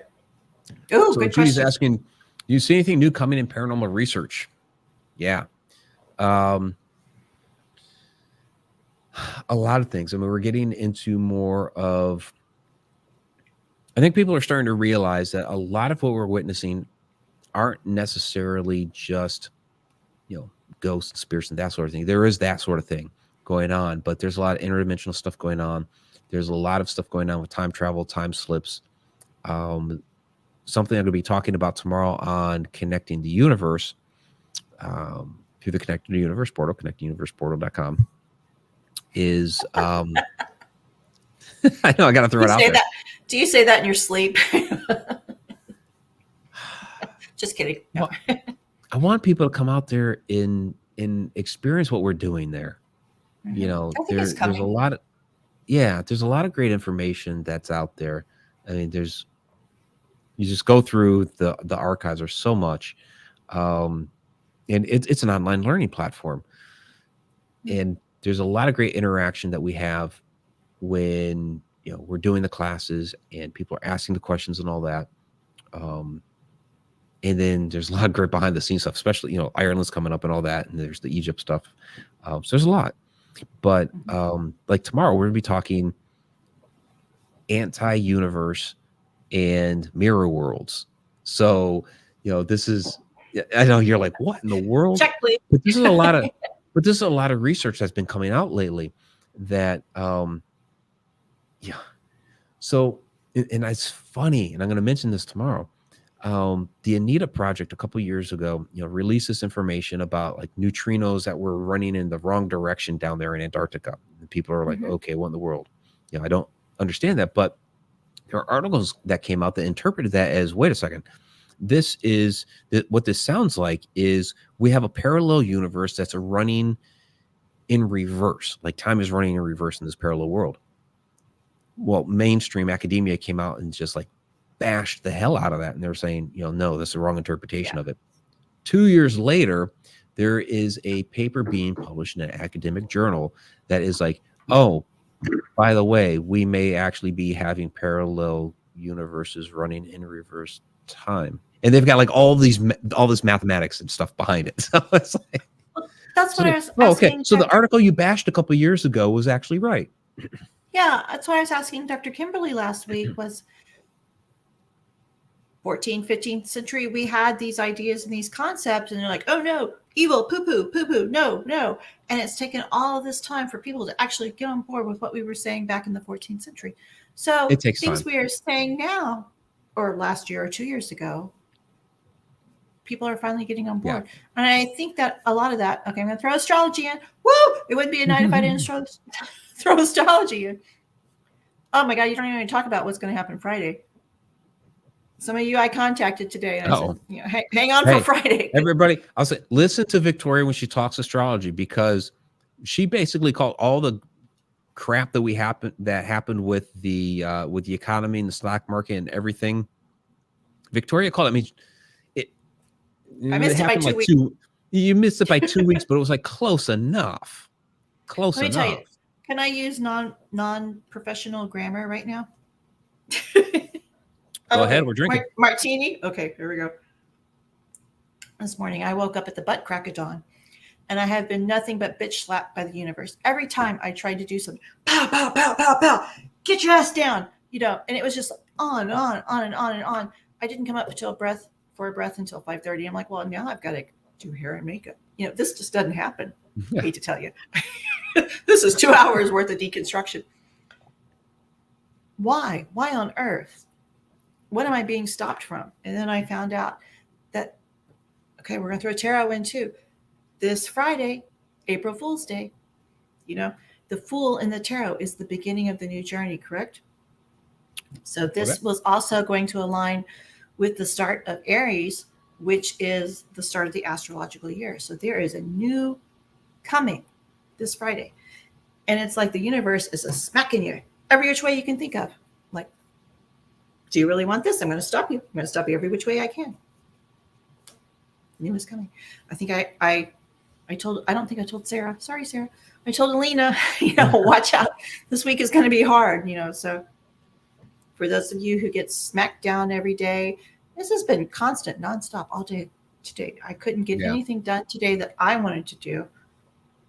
And it's like I was being tested. Like, if you really want to do this, I'm going to throw every obstacle in the way. And if you can overcome those obstacles, then you are granted permission to do this. So, yeah. The obstacles then. Yep. It's the fool's journey. Lane. It's the beginning. Some big shifts coming. Yep. Thank you, Sharon. So, Android Purity, do y'all have a favorite hotspot? Skinwalker, Alaska Triangle, Conjuring House? Huh. I mean, I love all of those. I actually have not been. I have not been to Skinwalker yet. So I live vicariously through my good friend James Keenan. He was another good one to have. He has so much information when we had him on the show. Alaska Triangle. I mean, I'll say this about Alaska. Fantastic place to visit. Hard to live there. Very hard to live there. Did that for 3 years. Conjuring House, fantastic house. I've talked about that at length. I will say Mineral Springs Hotel, Alton, Illinois. I love that building. So much going on there. Favorite haunted house would be the Stone Lion Inn, Guthrie, Oklahoma. Oh. Yep. It's funny. You're in the north and I'm in the south. And down here in the south, we just kind of embrace our craziness. We don't say like, this place is haunted. Because, let's face it, the whole damn south is haunted. My house is haunted. My driveway is haunted. I live in Ohio. It's an extremely haunted state. Yeah. I know, but you have like specific places. And there's so many places I want to go visit that are up north. But down here, you can just walk down to Kroger, and go to Galveston, go to the Walmart. It's just the Walmart in Galveston's haunted. You've been to Worcester, Ohio. And when I was in school, we had to say Worcester is the place to be. There was, those who don't know, my first husband, he died. It's not like he's gone. He still hangs around. It's usually on the first date. But he went to the same school as Mike did. And he showed me a little one-room, I don't know if you know this, the little one-room schoolhouse that's in Worcester. Well, he went to college there, right? No, he went to school there. When he graduated He went to high school? Yeah. Oh, he graduated Worcester High. Okay, I was always under the impression he went to college there. Oh, he graduated Worcester High.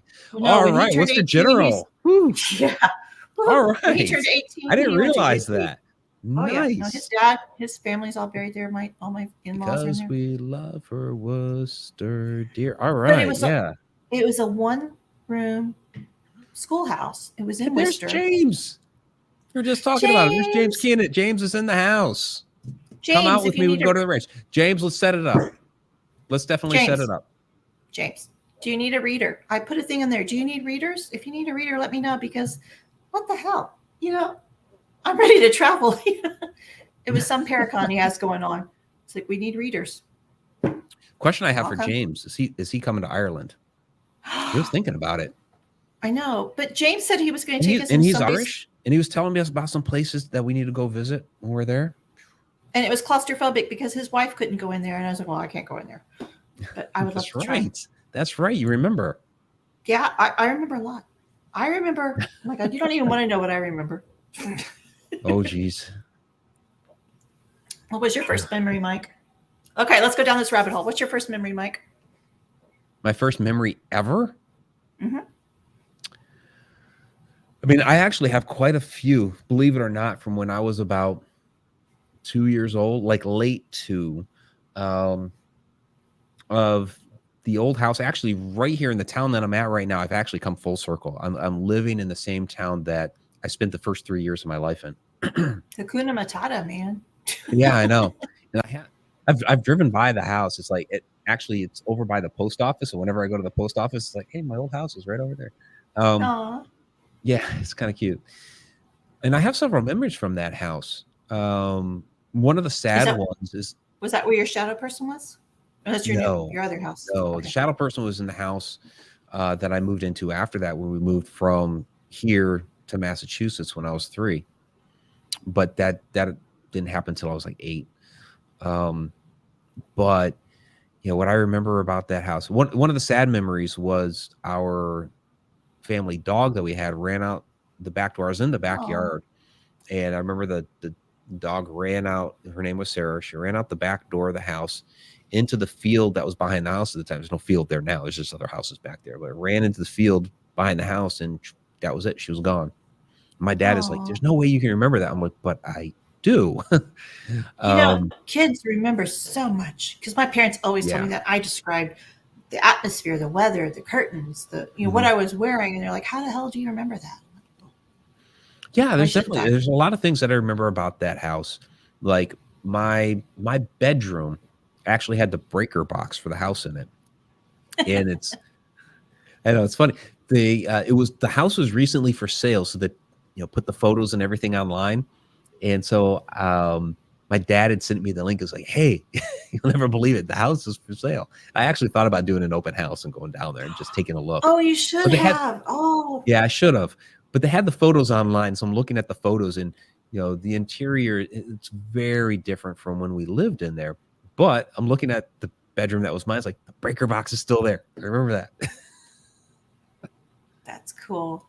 Yeah. Yeah, I remember We a had lot. we had a My first, sunroom. My dad had a garden in the backyard. I remember we had the little pool back there that we played in, and Mhm.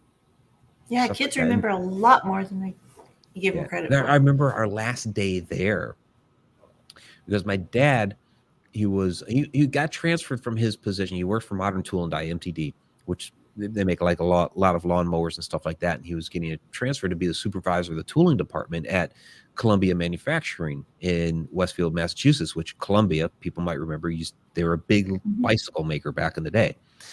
And so the last day that he had there, kind of out process or whatever, he brought me with him. And so I remember aspects of the factory and things like that of MTD.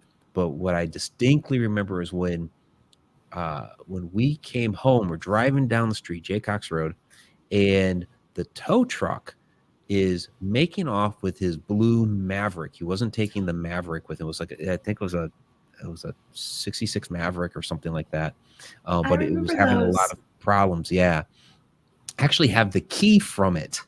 I have the key, but I remember them towing it away as we were pulling up to the house. Those cars were the bomb. My aunt had one. I was like, oh, yeah, they're it was so very cool. cool muscle car. Yeah, we could drive on because my uncle worked for NASA. We could drive on the property. It would be the Maverick. We're going to NASA. Let's go to the what do they call it, the KP. But I would have been 3 at the time. Yeah, we moved like almost 10 years to the day. Within a couple of weeks in any case, because it would have been earlier October in 77 that we moved from here to Massachusetts. And then it was October 30th, day before Halloween, that we moved from Massachusetts back to Ohio. Oh. And that was in 87. Yeah. Oh, geez. I know. I mean, I don't even want to tell you what I was where doing were you in 87. those years? I get it, but I was almost graduating from college. It was my next to last year, whatever they call that. Freshman, sophomore, junior. See, my junior year in college. Well, didn't you tell me you saw Reagan get shot or something like that? Well, no, I didn't see him get shot. You pulled the trigger, right? Duck, I said. No, I remember the day Lennon was killed. That was a big emotional day. Oh, yeah. Well, that was right around the same time. It wasn't. They weren't too far from each other. Oh, okay. Well, I didn't care about Reagan. Sorry. My first memory was my mother's reaction to Kennedy being shot.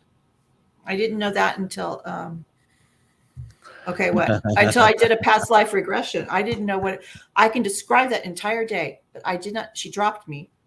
I had a very padded diaper. That's the only thing I can say. But she dropped me, and that's why I remember it. So something very cool, since you mentioned Kennedy. My mother, she loved Kennedy. She kept all the newspapers, magazines, everything from when that happened. It was just a big bag. She gave me the bag a couple of years ago. When my parents moved in, they downsized, built a retirement home. She's like, I don't have a spot for these. You can have them. I know you love history. I'm like, yeah, absolutely. So she gives me this bag. It's like old Look magazines, old newspapers from Cleveland, the old Plain Dealer, stuff like that. And so I'm looking through the stuff, and like the initial report that came through, that's in the Cleveland Plain Dealer, and I'm reading the article, and it's talking about multiple shooters. This is the initial article, multiple shooters. And of course, then it becomes, it's just Lee Harvey Oswald, one shooter, magic bullet, all that stuff. I'm reading the initial article, like at first they were saying multiple shooters. Yeah. Have you been to Dealey Plaza? Because there is just no way in hell. I have not been to Dealey Plaza. No way in hell that could be one shooter. But yeah, I used to joke with my mom because, I was born in Houston, and I was literally born during the middle. Okay, nobody Google this. During the middle of the Cuban Missile Crisis, the middle day. And I used to joke with her. And I was like, you only went into labor because Cuba had missiles pointed at us. But, that was a big thing growing up down here. Duck and cover. Let's get under our desk in case there's a bomb. But anyway. Yeah. Like that was going to save us. Well, I remember, it's funny because, duck and cover. Because my dad will talk about how, when he was a kid that they used to have to do the nuclear war drills, Yeah, same thing. Basically hide under your desk and kiss your ass goodbye.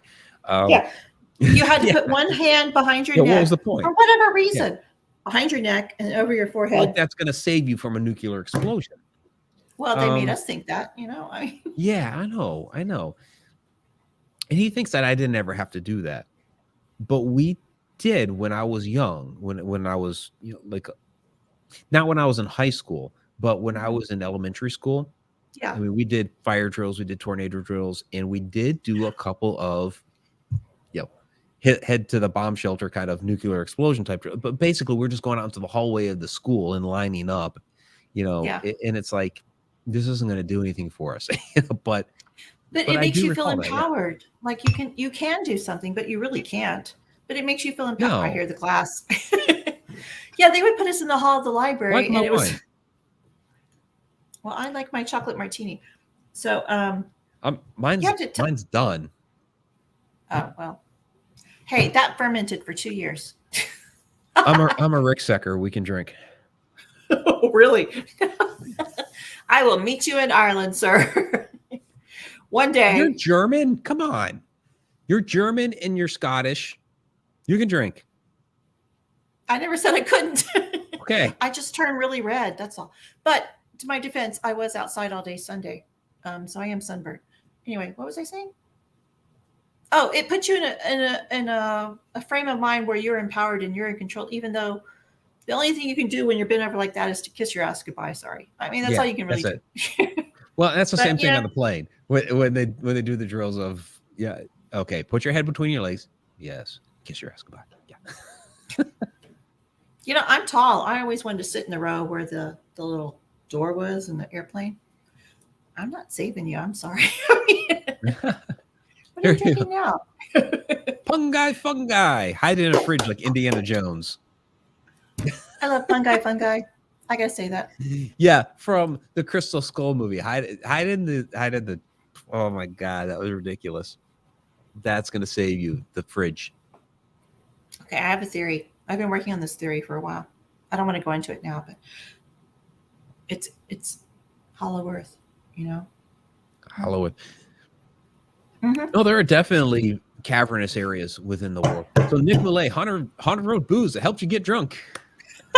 Nick, I'm sorry. Nick, I haven't recorded your story yet, but I will get to it. Okay. Nick, I'm happy to see Nick down there because I know I love Nick. He's had a tough time here lately, and we love Nick. Nick is an awesome guy. Absolutely love Nick. And where's Tom? Tom's at work right now, and he said he was going to try and pop in. All right. I hope he's able to make it. So, Nick, I do make wine. So I have to get you a bottle. I have Pinot Noir that I just made a few weeks back. And at my parents' house, I have some Merlot going. So I'll hook you up with a bottle. Nick, all I'm saying is pansies drink wine. I have the real moonshine. Okay, that's all I'm saying. I'll send you the recipe.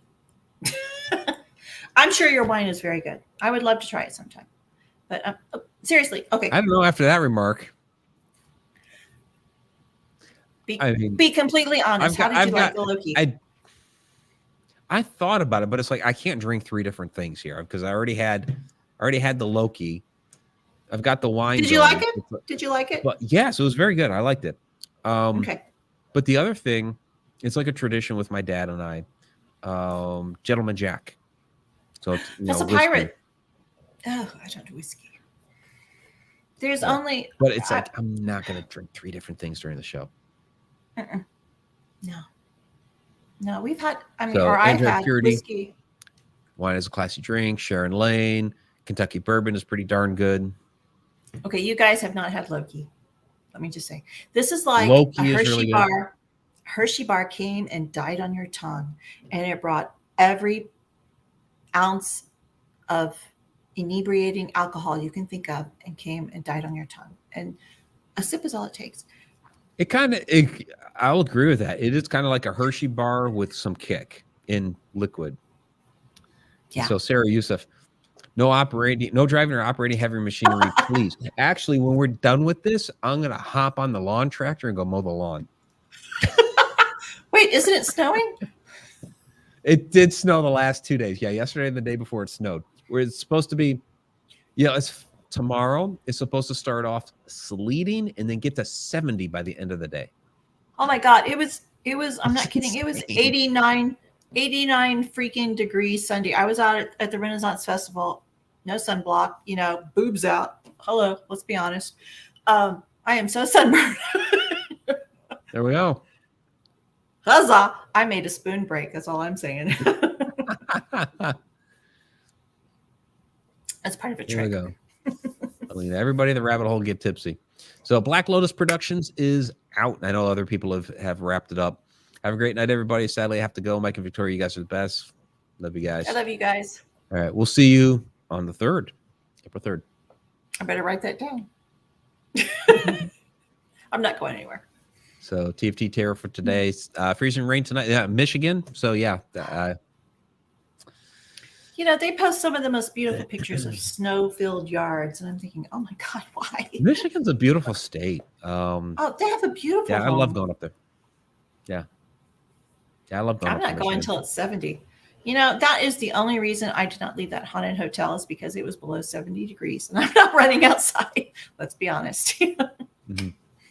Yeah, actually, most states you can find a really beautiful place. There's a lot of places in Ohio I really love and enjoy. I mean, that are people, I guess a lot of times when people think of Ohio, one, they think of corn, or two, they think of Cleveland. Yeah. I'm in the Cleveland area. Isn't the Football Hall of Fame there? Football Hall of Fame is here, and the Rock and Roll Hall of Fame. What? Rock and Roll Hall of Fame, Cleveland, Ohio. Hell yeah. I didn't know that. Yep. I'm all about baseball, though. Well, that's Cooperstown. Yeah. No, I love my baseball. Mm-hmm.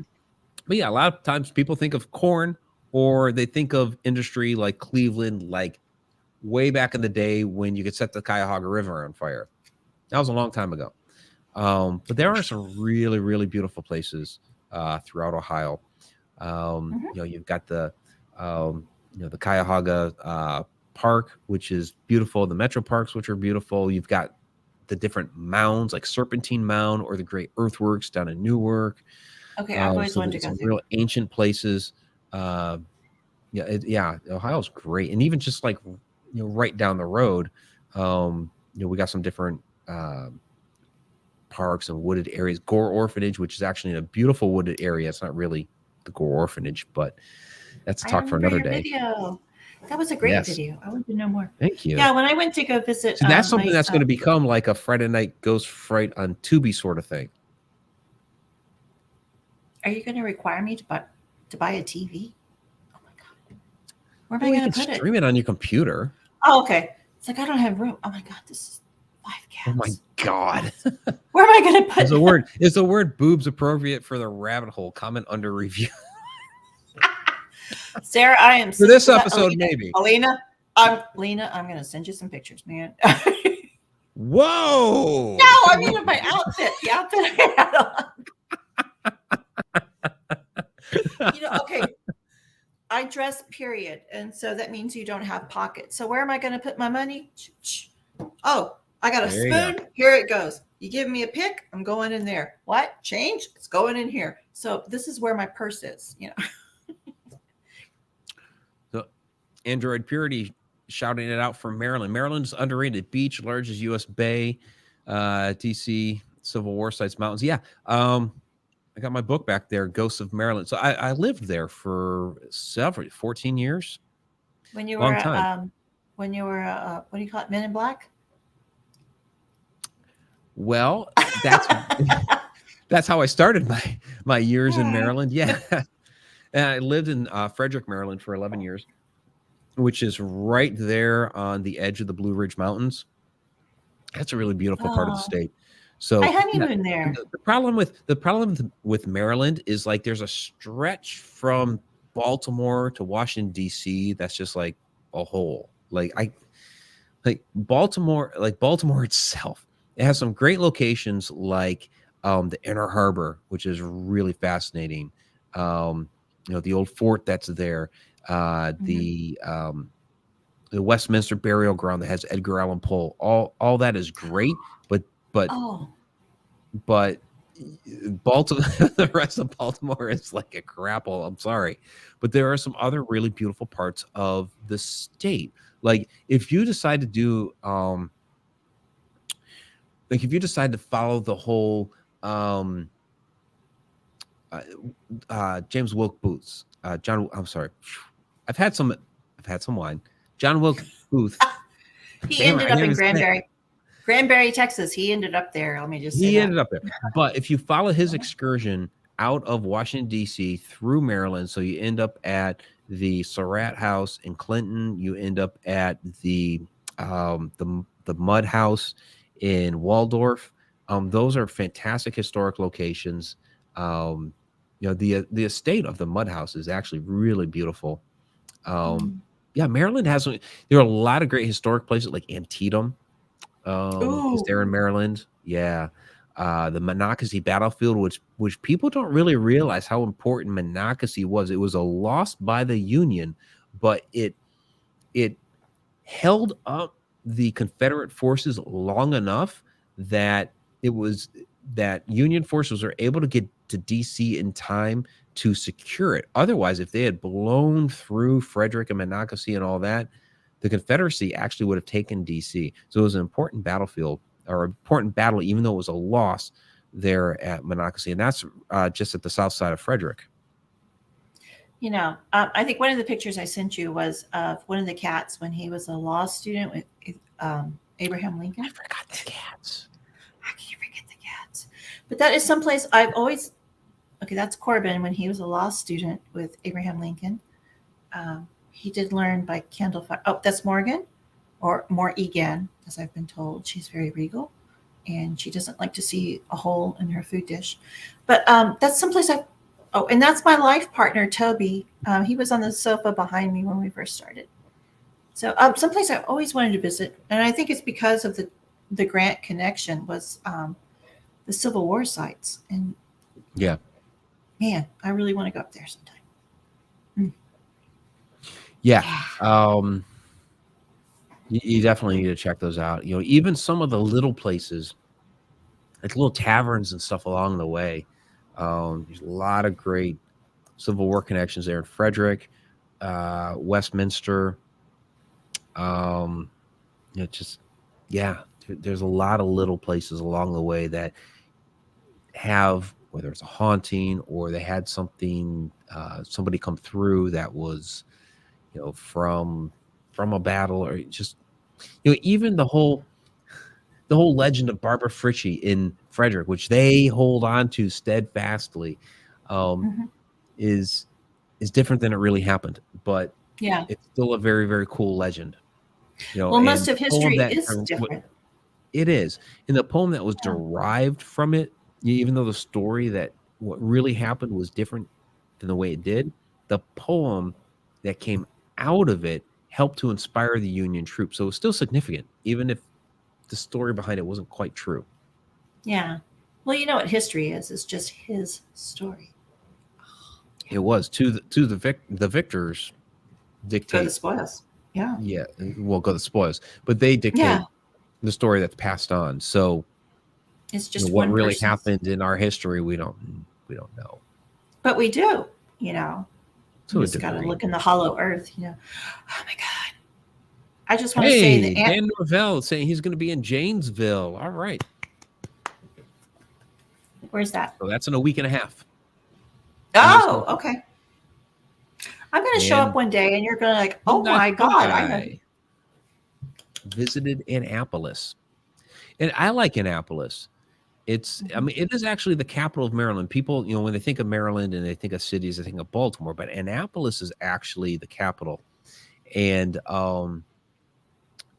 the state capital is haunted.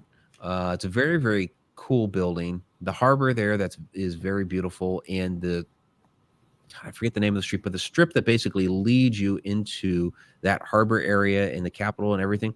Some really nice restaurants and pubs and things like that along that. So I like Annapolis.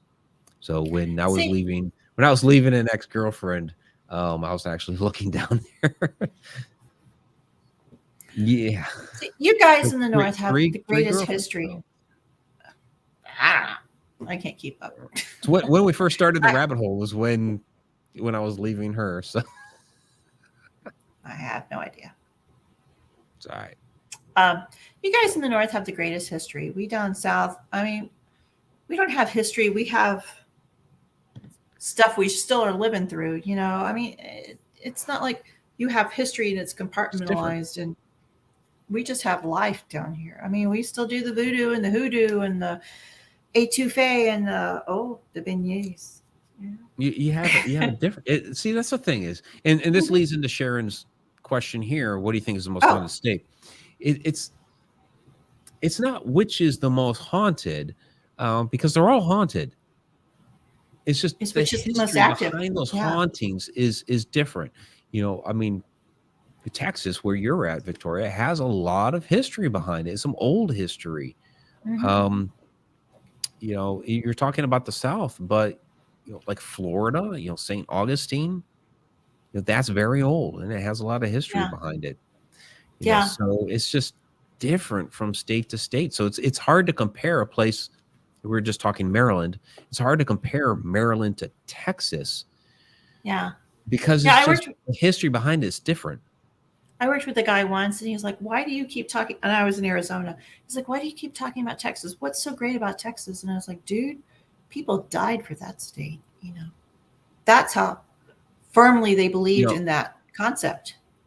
For a long, I don't know how long, but for a while they were contemplating, instead of being the United States of America, naming it the United States of Texas.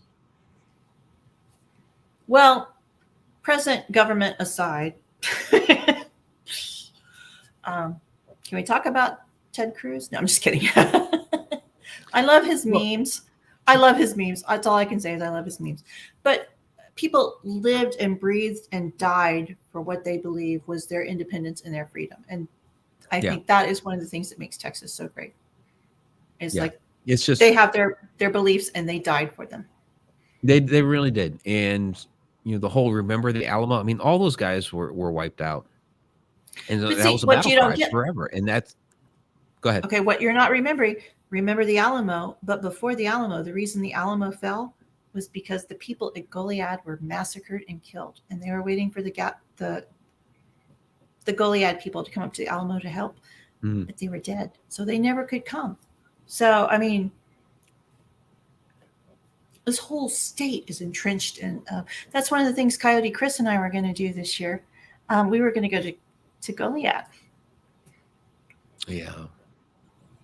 Yeah, I miss Chris. He is actually going to be a part of Shadow Dimension Season 2, Episode 1. And I'll let you guys know how. When we filmed, how, Mike? How? So when we filmed Season 1, we were there at Mineral Springs Hotel, and we're primarily talking about Mineral Springs Hotel. But we got into a conversation because, of course, we're talking portals, vortices, that sort of thing. Mm-hmm. And as we went down that rabbit hole, he started talking about Hinsdale House. I didn't ask him about Hinsdale House. He just went there. And so in Episode 1 of Season 2 of the Shadow Dimension, we're going to it's a visit to Hinsdale primarily. I mean, there's going to be other pieces in there. I'm going to include his comments about Hinsdale in portals and vortices in that episode, since I wasn't able to do it in Season 1 because that wasn't the conversation of the topic. He talked about it. I'm going to include that in Season 2. And so at the end of that episode, we'll do a nice little in memory of Coyote Chris and that sort of thing. So, yeah. Even though he stole my baseball player, I still love him. You know, Goldie is mine. I'm sorry. I'm just saying that. Yeah. Well, you were talking about bringing Pujols back to St. Louis as well, but they Oh, said really? you won't take from Goldschmidt's time at first base. You know, okay, let's hop over to baseball. I love the Arizona Diamondbacks. I mean, they're like the good guys, and they've taken their crap and they've taken their punches. And personally, I think they're gonna crumble and then they're gonna rebuild. So watch out for when they rebuild. There you go. Mm-hmm. I mean, I'm a Red Sox fan. I've been fortunate that the last, I don't know, 15, 20 years that they've had a good run. They have 4 championships in that time when forever we were heartbroken. So I'm very happy about that. But ever since they traded Mookie Betts, I've been like, I've had a hard time watching baseball since then. Because it's like, here's a team that's one of the richest teams in all of professional sports, not just baseball, all of professional sports. And you're telling me that you could not afford to re-sign Mookie Betts and give him some money? I mean, seriously? I'm sorry. Yeah. I'm down here in Astros country. I had a really hard time with that. I have never, ever liked the Astros, and I'm sorry. I watched them when the Diamondbacks came into town and the Astros lost, and they threw trash onto the field and they booed their players. I'm like, that is just poor sportsmanship. Doesn't matter who wins. You know, you should root for each team. Yeah, anything like personal achievement. I'm sorry. Like New York Yankees fans are known for throwing batteries at players and stuff like that. And stop that. Stop that. It's just a game, people. So yeah. No. We got off into a sports tangent. There you go. I like my baseball. Yeah, so do I. And I am happy that they got their differences resolved and they're going to start playing here soon, which they're starting a little bit later, which to me is good because I prefer a later start. I think they should go back to 144 game season, but oh no, 186. Man, let me tell you, when living out in Arizona, they don't have enough time to play that. Who cares about time? Time's irrelevant. Man, I went to spring training every day that I could. I would ride my little Vespa. I'd go across the freeway, and I was there at Salt River Field. I loved watching spring training. I would lay out in the berm, get my tan, watch the baseball. Oh yeah, it was awesome. Well, spring training. I mean, that's different than regular season. Yeah, so it's fun. I just had a question up here and I clicked off it. Oh, do you believe in the Bell Witch? It's interesting because there's a lot of parts behind that. That's a person that I wanted to get on that we never. Pat Fitzhugh has done a lot of research on the Bell Witch. I have his book back there on the bookshelf. And there are interesting parts of that. Look with Andrew Jackson, who ended up becoming a president. That he's part of that legend. He was an interesting. I haven't been down there, so I can't tell you. You know. Oh, let's go! I'm off this weekend. Oh wait, yeah. Is this your interview this weekend? I got all kinds of stuff done. I don't know. Yeah. And I like how everybody's putting down here. Like here, Stacy Comiskey, Connecticut is a very haunted state. A lot of people are talking about different states being haunted, which they all are. Just the hauntings are different from state to state. A friend of mine said, yeah, he said the whole world is haunted. You have to find the places that are active. I'm like, yeah. My mind just blew when he said that. Yeah. Oh, that's true. Yeah, absolutely. I mean, like I've been getting asked a lot about, Alaska lately, what makes it so haunted and, things like this.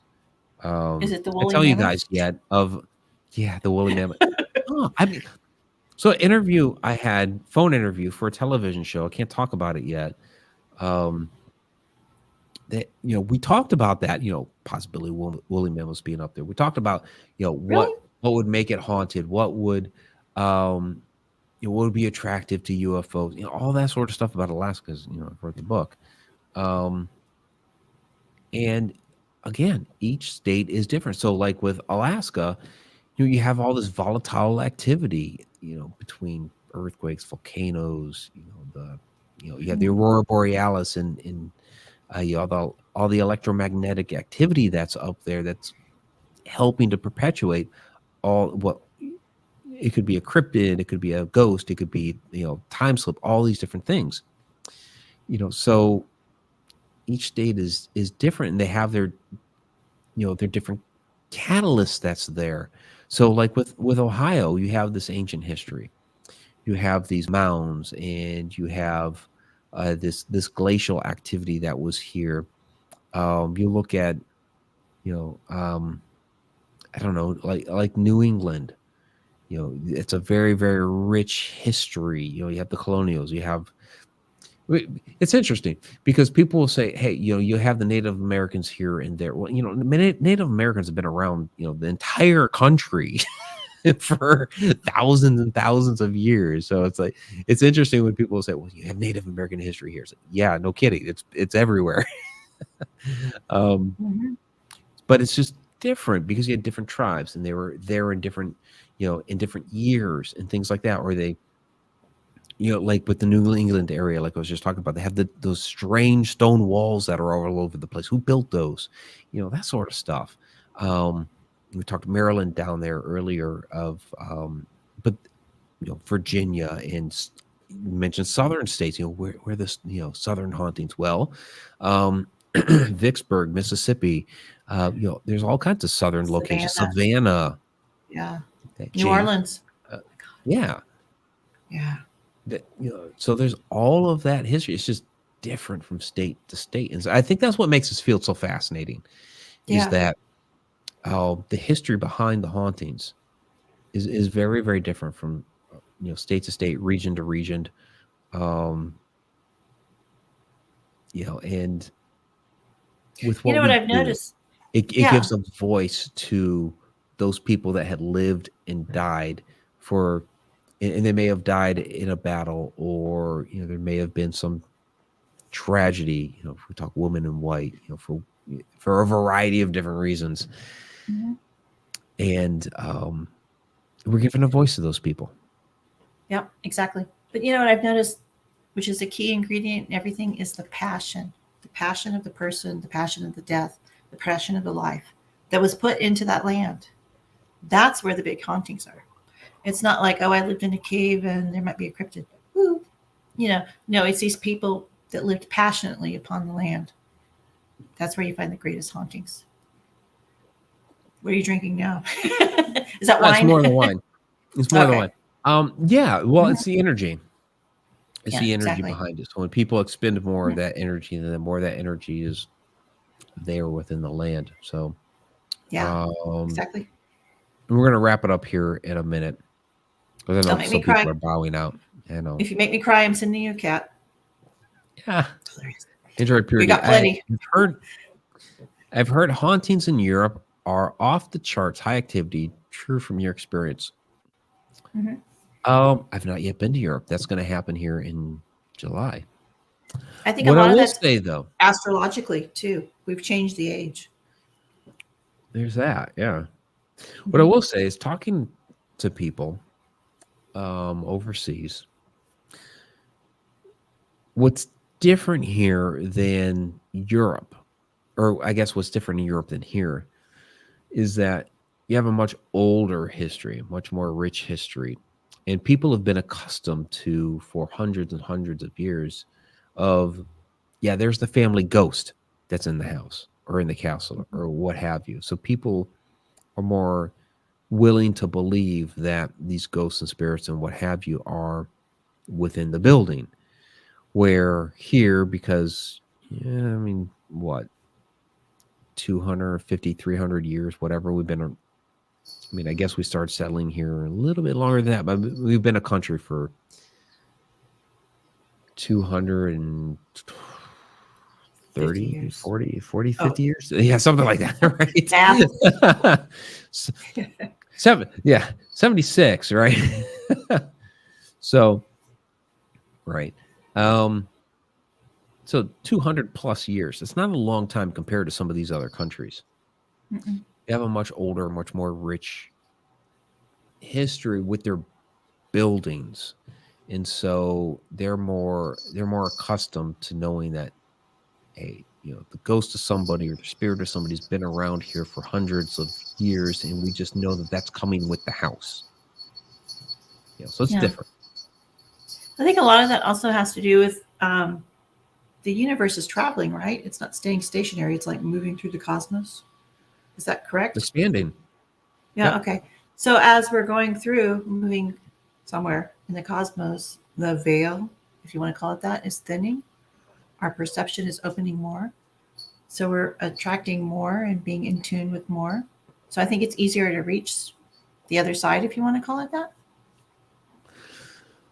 Well, Maybe. I think we're more open to talking about it now. So Mhm. we go through these different phases. Like 100, 150 years ago, during the spiritualism movement, we were more open to talking about a lot of these different things. And then it kind of got closed off for a while, that if you talked about it, you were sent to a psychiatric ward or Right. on a straitjacket or whatever. But we're more open to talking about it now. And, the internet has helped with that. A lot of the television shows have helped with that. And whether, you can say what you want about a lot of the television shows, and that, okay, this was faked, or, they're just hyping things up over here, et cetera, et cetera. Whatever. It's helped to expand people and open people up to saying, hey, these people are having experiences. I've had experiences too. Mm-hmm. So we're more open to talking about these things now. And I think we're in one of those periods, and it's a fascinating period because we saw this like during the mid to late 1800s. A lot of people talking about these different dimensions, these different realities, and talked about a little bit earlier that science is like starting to catch up a little bit and say, hey, we noticed something over here. Like, oh, okay, you're just catching up to us now. Thank you for actually finally recognizing that. So I think we're going through a fascinating period right now where we're starting to recognize these different things are coming into play, which is fantastic, because once mainstream has acknowledged something like this, we'll be able to take it a step for, those of us who have been involved with this for a while are like, yeah, no duh. But I think as more people in the mainstream become accustomed to this is a reality, then that energy, I think, is a collective thing. That energy from other people combining with ours will be able to tap into more of this, and we'll start to realize a lot more things than we hadn't before. You understand what I'm saying? Yeah, there's a phrase I was trying to remember. It's like, I can only see further because I stood on the shoulder of giants. Yeah. I think it takes all of us, Yeah. It's not just, there are people out there that are like, hey, I have all the answers. And I don't think it's that. Yeah. I think it's, yeah, you can claim that. But I think all of these people coming together as like a team, we're all a team here. And saying, hey, I've got a little bit of something over here that I figured out. And somebody over here saying, I've got a little something that I figured out. And coming together and combining those energies, which creates something bigger and new and fascinating. And we're able to take that and project it forward and figure out some of these more esoteric mysteries of the universe. And what's fascinating to me is that I think the ancients, thousands of years ago, had all of this shit figured out. And it got forgotten over time, lost to history, and we're just rediscovering it now. Makes me wonder, are we going to lose it again? Oh my God. Well, and that's the trick, is trying to make sure that we need to look at the bigger picture. Like not just us, and not even just my children. Like far down the road, how will people hundreds of years from now know this information? And you have to keep in mind, okay, shit could happen.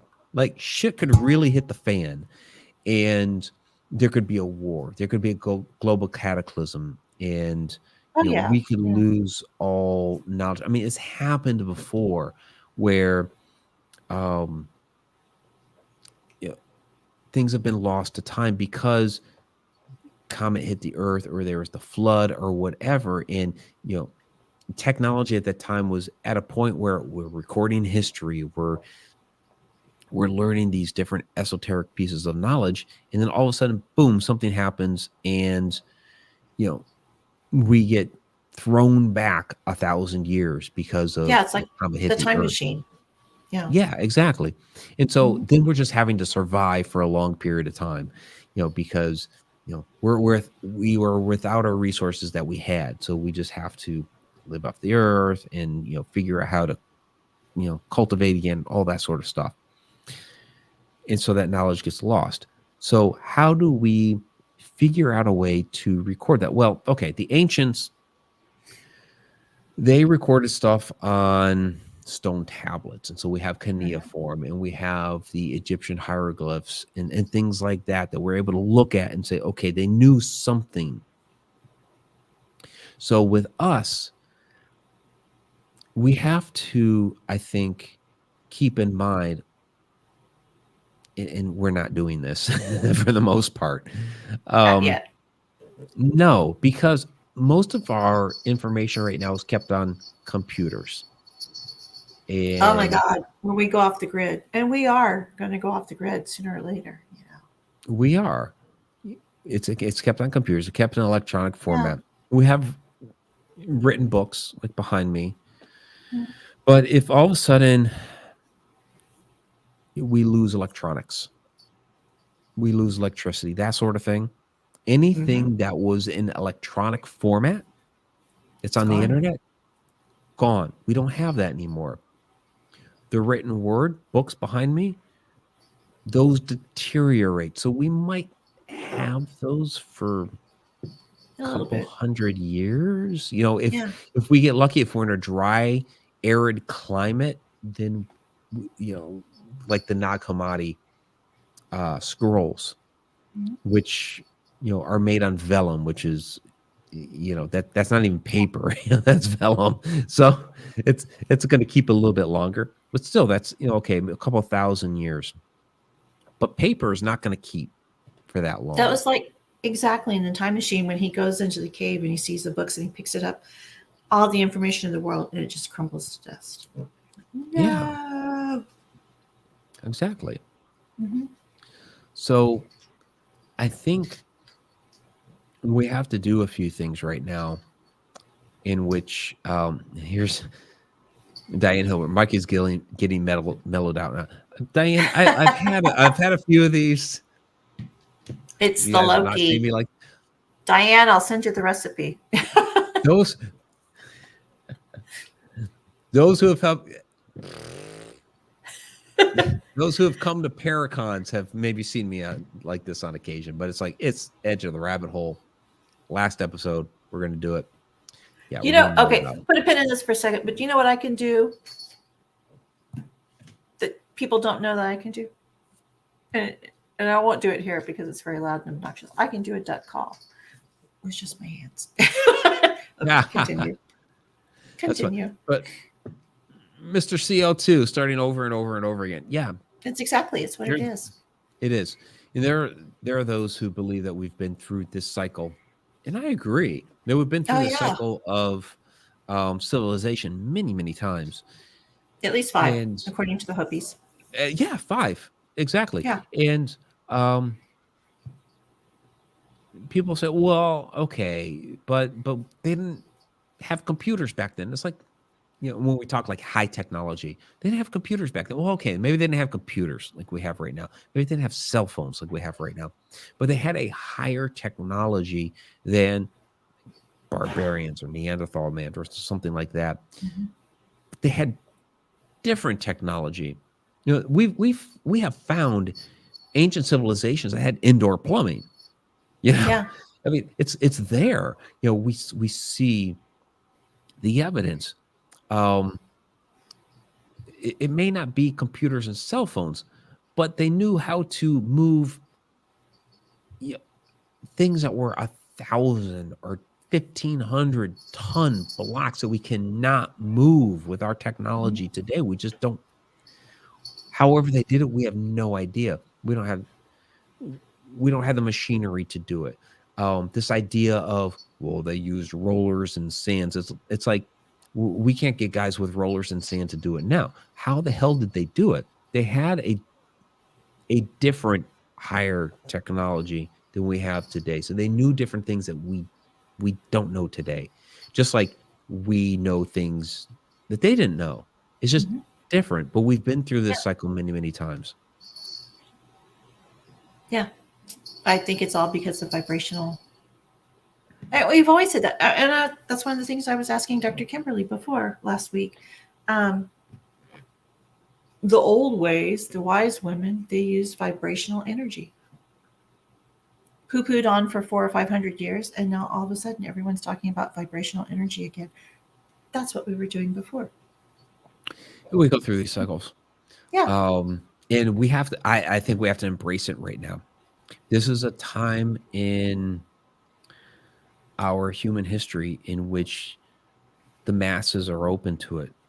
Yeah. At some point, it's going to get shut down again. So embrace it while you have it. Get as much information out there as you can now. That's why it's one of the reasons why this show is going away right now, is because I need to devote more time to getting that information out in different ways, between my writing and between the video projects and between, you know, some of the different television shows I'm doing and things like that. Trying to get that information out there so that you know, people will have it and it's not lost to time. Again, it's the idea of passing it on to the next generation. Yes, there's going to be a time where it's shut down, but if it gets put into writing, I mean, I've actually thought about, okay, buying a freaking kiln and, you know, putting stuff into, you know, clay tablets and firing those clay tablets and burying the stuff so that thousands of years from now, it can be found again. So that's not lost to time. I mean, I've actually contemplated doing that because at some point in time, it is going to get shut down again because we go through these different cycles. Yeah. And as much as we try to prevent it, and as much as I've said, okay, let's pass on the information so it's not forgotten, so that somebody's going to come along and mainstream shut it down. It's the behind the scenes people that are, hey, you guys need to carry it on. And I can hook you up for with those somebody. people. Yeah. I know someone with a Great. kiln. I can hook you up with her. My mother did ceramics. I knew a woman down the street who had a kiln, like back in Massachusetts. But yeah, at some point we're in a fascinating period right now where society is open to it. Okay, but like our children, our grandchildren, they're going to go through a period of time where people aren't as open to it, and so we need to provide a means behind the scenes, additionally, where people can find the information. I've always said that the myopic mindset of the greatest generation, if you want to call them that, are dying away. And so that is leaving the hippie, if you want to call them that, mindset going, and the children of the hippies. And so from there, what? I'm a child of a hippie. My mom, that's funny, my mother, I mean, she was a hippie. She dressed apart. She's like, I was a clean hippie. I'm like, Mom, that's an oxymoron. No, it's not. Because I was a hippie, but I was 20 years too late. I still dressed the part. I still acted the part. I still, did whatever, listened to the music, didn't do the drugs because I'm weird enough as it is, because I would be really afraid. But the political activism, that was still a part of my generation. Rock art. Yes, James. Well, yeah, and that's exactly what I'm thinking, James. It's awesome. I love that James is still with us. I love James. Well, is it Gobekli Tim? Okay, I want to call it Tempe because I lived in Arizona. Gobekli whatever it's called. I don't Wasn't blame you. It that took me very- a long time to say it. It took me a long Everything is time to say it Tempe. correctly. Tempe, because I lived in Tempe. Tempe. Tempe. Yeah. Wasn't that Potbelly Hill. backfilled? Potbelly What? Wasn't that What do you mean? backfilled just to protect it? Yes. Well, Okay. that's there the we go. going theory. I mean, we don't know. We didn't ask those people back then, hey, why'd you fill this up? Well, but that's that and the theory. That was volcano and the backfilled to dirt. protect it. Yeah, The well, idea not much is that land settlement could not come onto it and fill it up that no, much. It had to they be definitely backfilled. buried it. They definitely buried Yeah. it. The reason why they buried it is up for debate. But some people believe that they knew like the flood was coming, and so they backfilled it to protect it.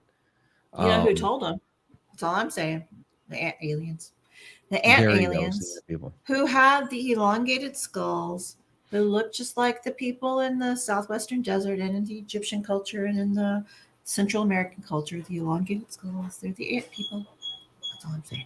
No, I'm totally down with the ant people. And James is one that another person we lost here recently, Clifford Mahudi.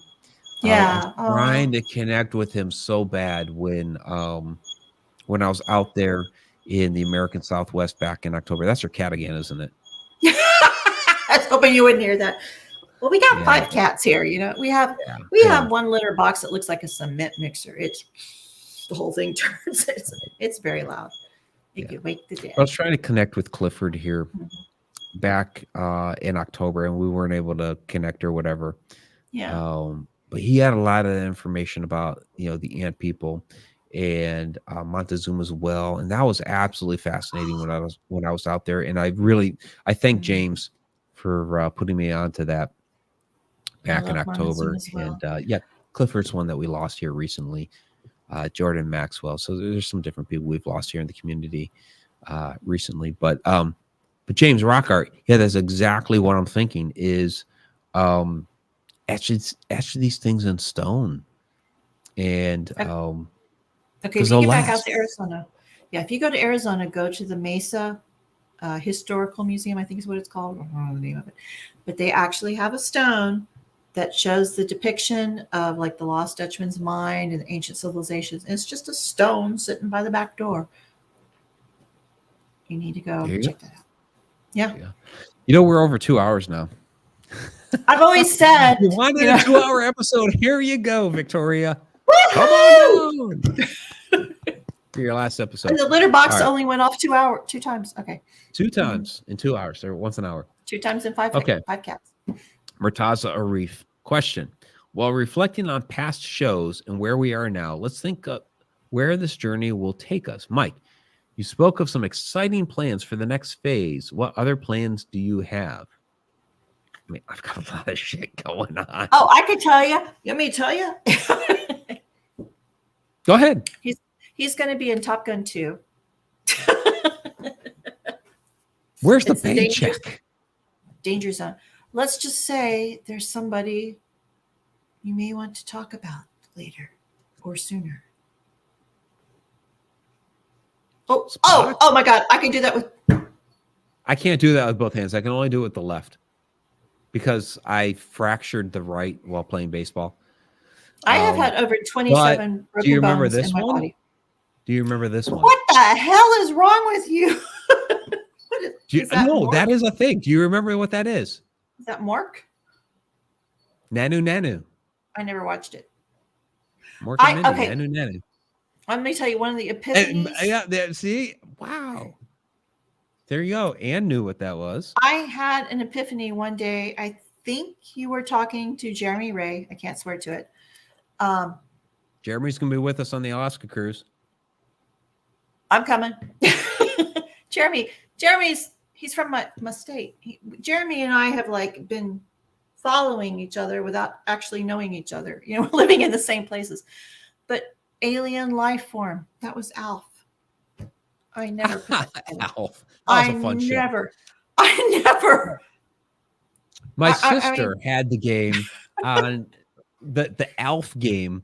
It was on the we had a Commodore 128, but it was in Commodore 64 mode. She had the Alf game.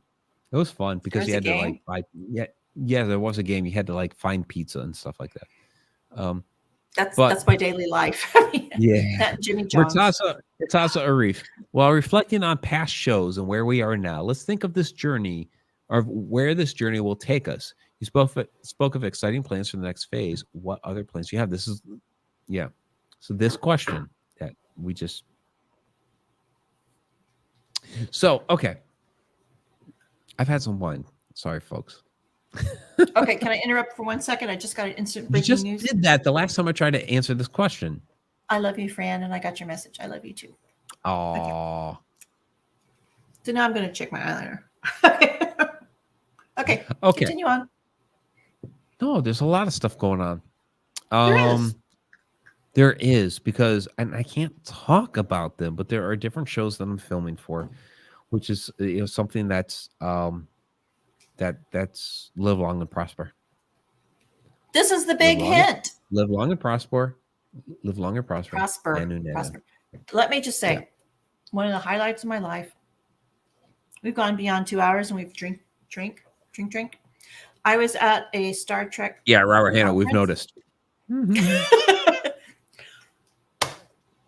my there's the 8 degrees of Kevin Bacon, or is it 6 degrees or whatever? I don't remember. 6 degrees. Okay, my 1 degree of William Shatner was I got to go to the ladies' room and his wife was in the next stall. That's all I'm saying.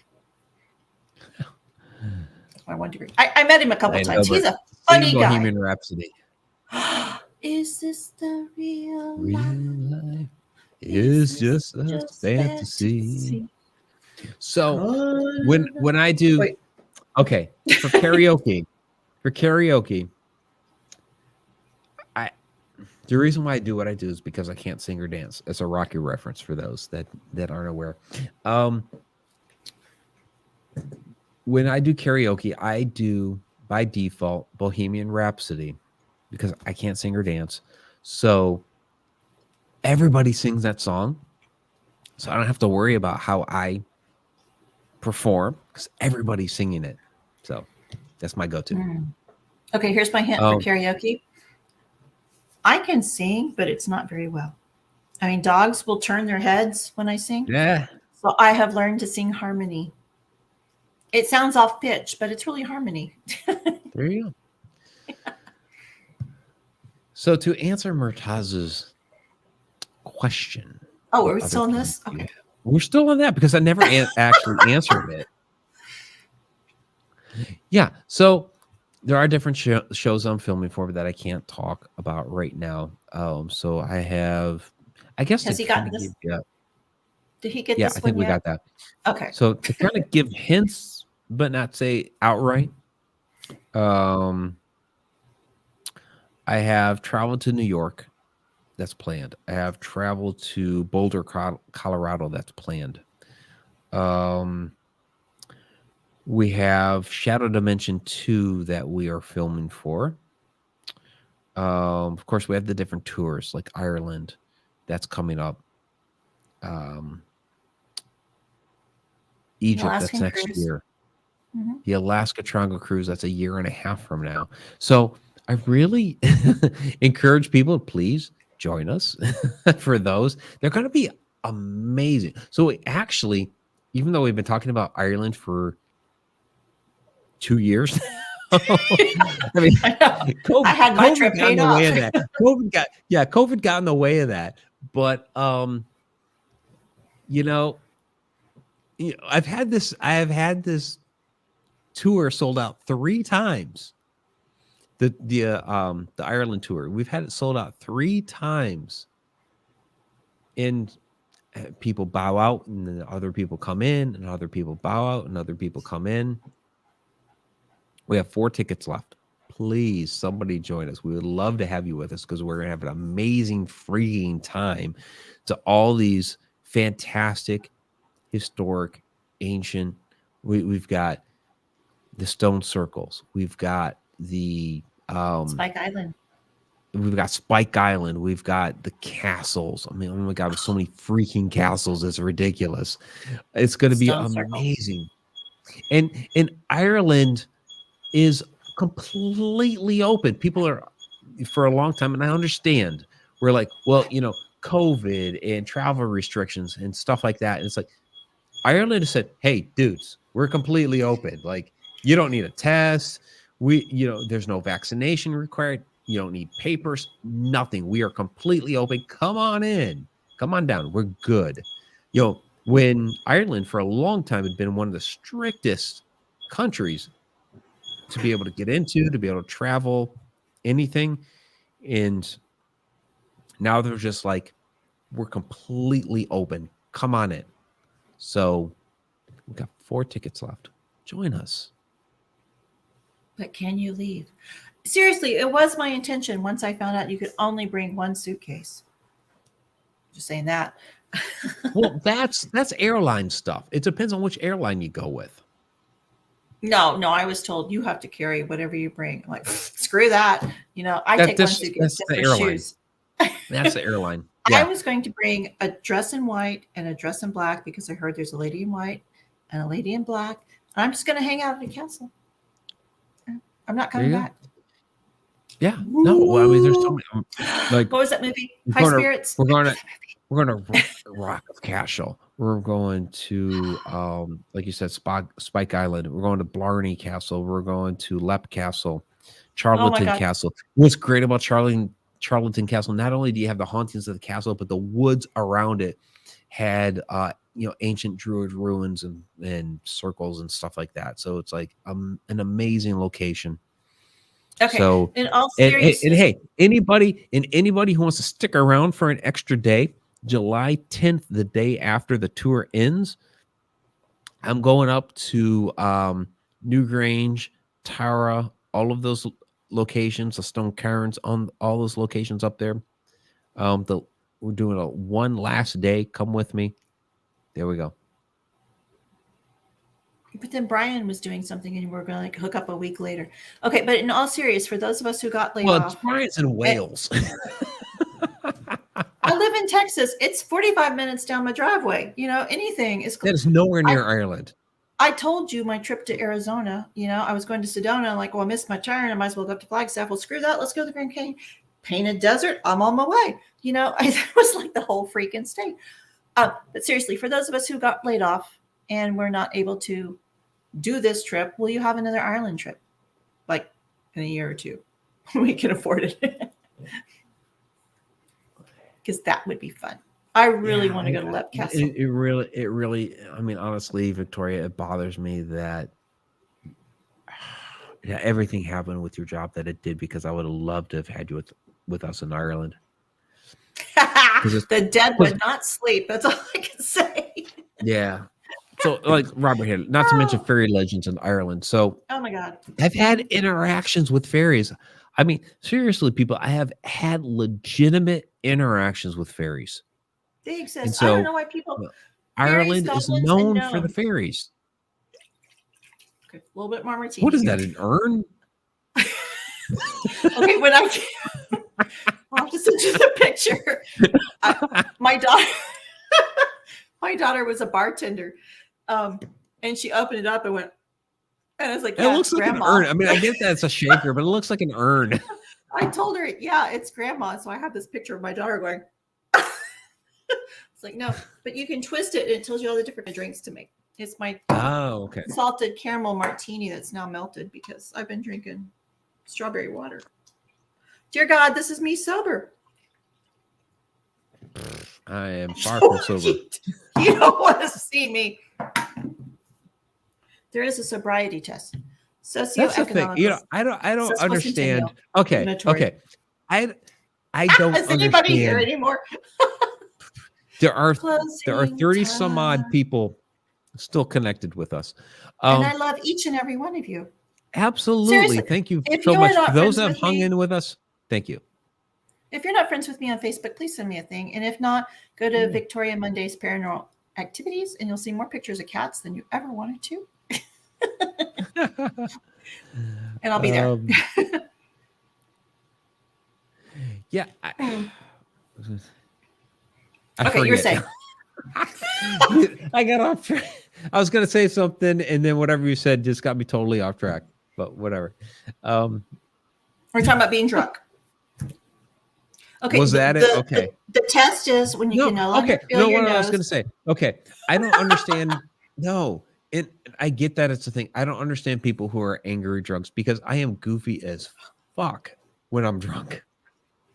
I love everybody, and I love them even more. See, like Alina, you are awesome with and without wine. I thank you. Oh my God. that was this. Hey, that came all the way from Texas, man. You don't know how scared I've been the last week. Cue the crashing bottle. Man, No, I had this off on the side to show people what when you had shipped the Loki, you shipped it in something like this. I have several of these bottles. I was so afraid. Man, I duct taped that thing around. I went over. I took it to UPS. I make sure I didn't breathe. And they go like, what are you? Is this something liquid? I'm like, no, it's just bath oil. It's illegal to ship from Texas. It's bath oil. Is it? Okay. Because I know you can ship into Ohio. Ohio is willing to accept alcohol. Like that's because y'all are Yankees. No. The cat too. The cat too. I was able to get 13 bottles of wine shipped to me, but there are certain states that don't allow that. You know what the best state is? The state of inebriation. The state of inebriation is the best state. Let me just say, huzzah! Not that I've ever known. And Sarah's being responsible down here. Please remember to hydrate. I did that before. That is Water. Why I'm not drinking. No, seriously, that's why I'm not drinking this one. I'm just why saying I'm my actually birthday's in drinking October. this one. So because no, you need seriously. a hat with both of them on. Cabernet Sauvignon. I love it. Fave. Mm-hmm. But I have to drink water while I'm drinking this. Otherwise, I will end up with a massive headache the next morning. And steak. That is really good with steak. Yeah. Oh, it's fantastic with steak, but I also have to drink water because it will dehydrate the hell out of me. Oh, yeah. It's a good thing I'm unemployed right now. It's all, oh, shit, I got a job interview tomorrow morning. Oh. Okay. I'm going to. Oops. Fungi. Babylon boozers. We all originate from Babylon, don't we? Do we? Well, here. From my past lighting the dark remote viewing. Spirits is called spirits for a reason. This is our last episode of Edge of the Rabbit Hole, lighting the dark remote viewing. Thank you for joining us this evening. I don't recall lighting the dark remote viewing, so I really appreciate this. New viewers have been this there evening. for a few times. I think I might have an inkling. My overhead light just went out. The battery ran out. That's funny. Closing time. Okay, here's a new thought for a show. Drink an hour before you start the show. Then it just seems like all that. Yeah. Yeah. I like this. Well, at least I got to see this side of you. I'll say this. Come to any of these Wisconsin here in a week and a half, Janesville, Wisconsin. Ohio State Reformatory in May. Any of these events that I do, come. Are you going to be? Come. We'll have fun. The Michigan? Wait, no, oh my God, right. Michigan! What's Michigan? The oh my God! Oh, we do. Okay, Minnesota. We have the Michigan Minnesota? is so freaking fun. Michigan is so freaking fun because we have the event during the day. People get up on the stage. We talk. We sell the books during the day. At night, because we're at a casino. There are a couple of different bars, and we just hang out and we have a freaking blast. It is so much fun. When is Minnesota? It's Michigan. Michigan. It's one of those him states. Michigan. When is it? Michigan, Summer? Sault Ste. Marie. August. Let me get the dates for you. It's later August. Let me check my calendar here. Yeah, Michigan Paragon. It is one of the best Paracons. It really is. You know who I really want to meet? Yeah, 25th, 26th, 27th. Yeah. Okay. I really want to meet Andrea. Yeah, Andrea will be there. Andrea is always at Michigan Paragon. And who was that other person? Oh, in the last few weeks, and I'm so thankful and I'm so grateful for this. Rob Goodrow and I have gotten to be good friends. And I really want to go see him in Tombstone. I think that would be so much fun. Robinson, it's a shame that I had to drive right by it back in October. But yeah, honestly, it closes at dark, so you wouldn't see anything. We had a lot of fun with Rob when he was on a couple weeks ago. Rob. Yeah, Rob and I have been chit-chatting. I've been sending him cat pictures. Yeah, I've known Rob for years, and yeah, Rob helped me. Rob helped me through a dark time. He did. Rob is awesome. So he is. Yeah. He's a good person. He is. Yeah. Oh, he is so sweet, and his husband Tom is a really nice guy. His Friday post, man, they have lifted me up. I don't know if you've seen his Friday post. Hmm? It's always Fireman Friday. All of his posts, yeah. His Fireman Friday. Oh my God. Yeah. That has lifted my spirit. I'm not a fireman. Not necessarily my thing, but it's funny with Rob. I love Rob. He's an amazing. He is the kindest soul I've ever met. He is, and I'm the straightest dude, but with Rob, there is no straight. That's just people. With Rob, I will flirt with Rob. I mean, he's married. Like I said, he has his husband, Tom. I will flirt with Rob, and it just because he turns the brightest red when I do it. I got a bit of the Irish in him. Yeah. I sent him a picture this weekend. I was out at the Renaissance Festival, and is Sarah still here? There was boobs everywhere. Let's just say that. And I had spoons, and I was with a guy with a Viking horn, my dear friend. We like boobs. Yeah. Boobs are good. You work with what you got. And, there's a reason why a T-Rex had a long tail. That's all I'm saying. Anyway, I sent the picture to Rob, and he goes, well, that's fun. That's funny. It's a guy with horns. Come on, it's fun. Anyway. So, Sharon, Andrea Perrin will be at the Paragon always. I love Andrea. Andrea is like a mainstay at the Michigan Paracon. She's like, tight with those guys up there.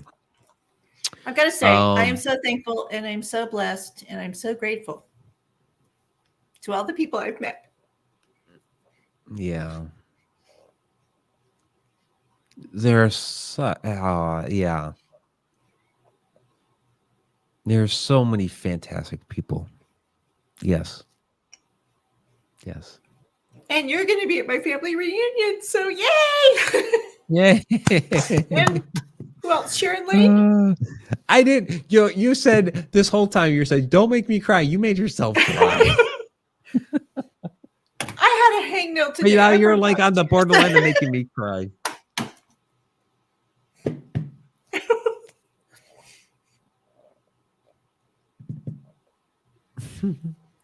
Okay. Water? Wine? Water into wine? Yeah, I know this is not goodbye. It's not. No. It's not. It's not goodbye. No, it's just another step along the way. Step, stumble, fall, splash. Yeah. Just remember, I'm sending you a cat. Oh my gosh. You have your pick. Which one do you want?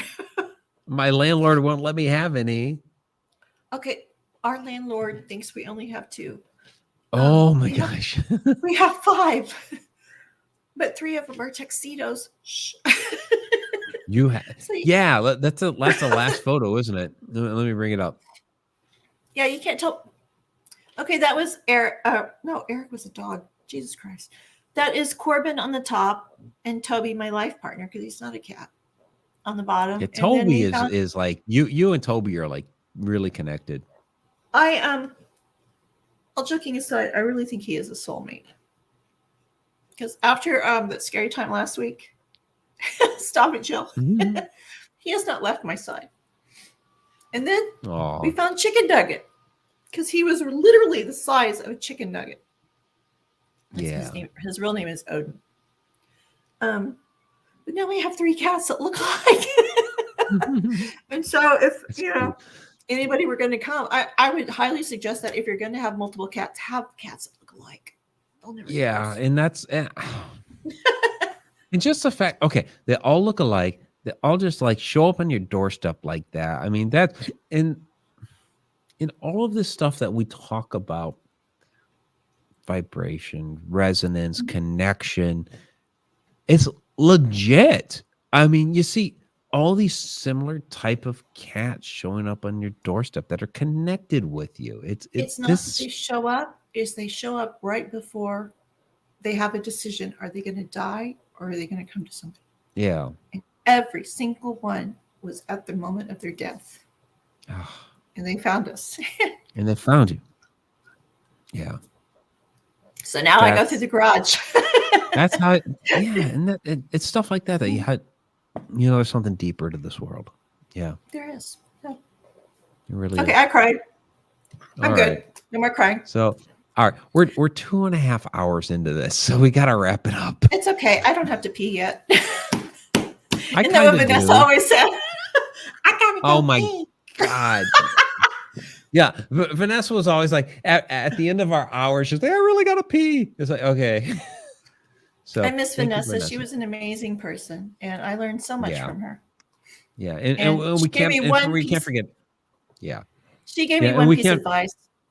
She goes, okay, what's that? Ask the questions that you want to know because most likely somebody else is wanting to know that same answer, same question. And so I did. I asked Johnny Enoch, who mowed the grass at Machu Picchu? Because that is a question I always wanted to know. And he goes, ask Brian Forster. Well, I'm looking. Yeah, ask Brian Forster. Yep. Brian Forster and I are friends on Facebook. Good. Socially. He never answers my questions, but I still want to know who mows the grass at Machu Picchu. That is a question. They got a guy for that. I don't know. But yeah, no, that's actually a good piece of advice. And of course, we do recognize and thank Vanessa. And I mentioned her at the beginning of the show because that was over 4 years of the show was Vanessa and I. And so I definitely can't forget that. I mean, she's always been a good friend. I know she's gone off to other ventures, but that was a big part of the show for a long period of time. So, definitely want to recognize and thank Vanessa for that. Of course, Victoria, I've had a fantastic time with you for almost 2 years. And so, the show went through phases, from radio show to video show to we changed channels and then you came on board. And so, things change and evolve and metamorphosize and all that sort of thing. So yeah, definitely want to acknowledge Vanessa for those years. And then Victoria for you almost 2 years now. You know what we need? Bobbleheads. Yeah. I got a whole line of merchandise. I know. Okay. Wrap it up. I still got merchandising ideas. I gotta. It's 2.5 hours into the show. We've been talking about a lot of great things. Yeah. Drinking a lot. Well, you have. I still have a whole thing of martinis over here. No, I seriously have because I'm a Ricksecker and a Bender and a Grant. We drink. Huzzah. I embrace my Irish and Scottish heritage. I have Scottish. I don't think I have Irish. I do, because you can tell I get really red. Yeah. Yeah. So just found out recently there's a little Austrian mixed in there. I think my mom's side, the Polish side has Austrian mixed in. Oh, that's what I was going to tell you before when I was doing my regression with Ariana. We have decided that I have DNA or heritage or lineage from Arcturus. So I know it's under Antarctica. Mm-hmm. Oh, there you go. Hey, Adam. There's Adam Tillery. What a fun run. You all made a lot of great memories. We'll see you again further down the road. I'll always be watching. Love you too. From your forever loyal lurker. Yeah, Adam, hang on a second. Uh-oh. You did it now, Adam. Okay. While Mike walks away, Victoria will have a drink of her salted caramel martini. Damn it. You know, Mike and I are cousins, Adam. It's the Adam is amazing. Yep. So that is his shadow person illustration of my shadow person from when I was 8 years old. Excuse me, 8 years old. Adam illustrated a lot of our books. And so absolutely love Adam. Fantastic guy, really sweet. Fantastic wife. I haven't met their boy yet. I hope to soon. He is so That just freaking fell out of my cute. ear. Oh What yeah, now? Arthur. Arthur's amazing. Oh my God, Adam Jr. That's well. Yeah. It's kind of like Adam Jr., but it's Arthur. He's so cute. Yeah, I want to meet that kid soon. Yeah, Adam and Hannah and Arthur. Love that family. So, yeah. I tried to get Adam's artwork on Ancient Aliens. They didn't use any of the stuff that I submitted to them for like artwork and photos and all that. But it's all right. It's all right. But I tried because I absolutely love Adam. I've known him for years. Like what has it been? Like 10, 12 years, Adam? Yeah, something like that. How long has Oak Island been on? Yeah. I've known Adam longer. You know, if people go on your Alaskan cruise, it could be a big drunken adventure just like this for how many days? Could 4 or 5 days? 8, 7, 8, something like that. Sweet Jesus. I don't We're going for like a week. Yeah. We're doing the Alaska thing for like a week. But you're starting and going down. You're not going down and coming back. So that's only like half. That's true. Yeah. Usually the way it happens is you start from like Seattle or Vancouver and go north. We're actually going the other way. We're going from like Anchorage and down. So I don't know. That's what Maria had set up. Right? Yeah, we have excursions along the way. Yes. Are we going to die along the way? I'll let you know. I'll have more details down the road. So we have Ireland, a few tickets left for this summer. We have Egypt, which is next February, and then Alaska, which is summer 2023. So I'm there. I am on that one. I will have a job by then. Good. I have to have a job by next week, but we'll see. Yeah. So Android Purity's loving the artwork from Adam Tillery. That's awesome. I love that artwork. Should sell copies of that. Adam does. At least at the Paracons that we've held. Does Adam have a website or anything? I don't know. Adam, do you have a website? How long have you known him? I've known him forever. You don't know this? Oh my God. Do you know his blood type? A positive. I'm guessing A positive is like the most common type. So I'm just like, with the statistics there. I'm A positive because I always made A pluses on my grades. Hey, there you go. I'm also A positive, by the way. Probably because we're related. Hi. Okay. Oh my gosh. So, all right. So, and Adam, yeah. So, Belvoir Winery, Paracon 2020. Yeah, Belvoir Winery, Paracon 2011. So, the original idea, that's when you met. And Jesse and I had talked about this, but COVID got in the way. I was originally going to try to put together a 10-year anniversary of that Paracon because that's where I met you. That's where I met Lee. It's where I met so many people. I was going to try to do a 10-year anniversary of that. And then COVID got in the way. And so, yeah, I know. We'll do it again another time or whatever. But the next pandemic. I mean, you know, okay. All joking aside, there is another pandemic coming. It's going to be in 2015 or 2016, according to astrology. The reason you follow astrology is so you know that between what year is this? 2022 and 2015. That's 3 years. You need to get as healthy as possible because the next pandemic is coming and it's not going to be as kind as this one. So get as healthy as possible. Antioxidants. In the next 3 years. It's got the cats. No, cats give you great hair. Oh my God. It's like I can't open my door without it's like Jedi Knights flying into my bedroom, you know. I love you too, Diane. So, all right. Not my cats. Mike, I saying this the most political, not political, platonic way possible. As a cousin, I love you and thank you for everything. I love you too, Victoria. Absolutely. So we do have to wrap it up. Yeah. Because somebody has to go to the bathroom. This This way, babe. This way, babe. Something Right like here. that. There we go. There we go. Well, I'll meet later for the Mike Ricksecker tattoo. Okay. Well, I mean, we do have Connecting the Universe tomorrow night. Oh, sweet Jesus. I mean, yes, I'll be there. I will try my best. We will not be anywhere near. I'm going to pour some more. We will not be. Cat 2 is the name of the wine. Send me that From info. Malbec. Seriously. Are you going to I be okay will. driving home?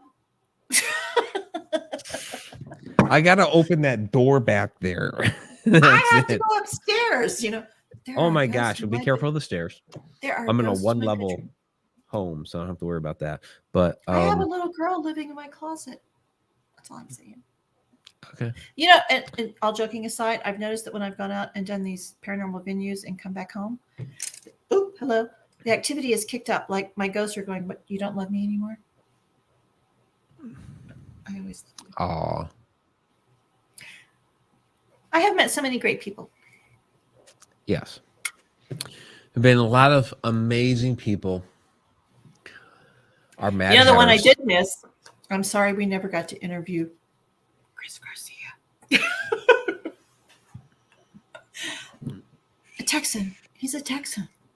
Is it? Okay. Yeah, he's in San Antonio. Oh, I didn't realize that. Yeah. But yeah, there are a lot of amazing people along the years that we interviewed. A lot of amazing people down in the chat. Either asked questions, shared out our links. Just chatting, sending super chats. We had a $50 super chat this evening from Black Lotus. Oh my God. It's freaking Tom, you know what that means? Tom McNicholas. I'm gonna have to study. I'm gonna have to study from now on. Oh my God. Tom Tom McNicholas. McNicholas was the super chat.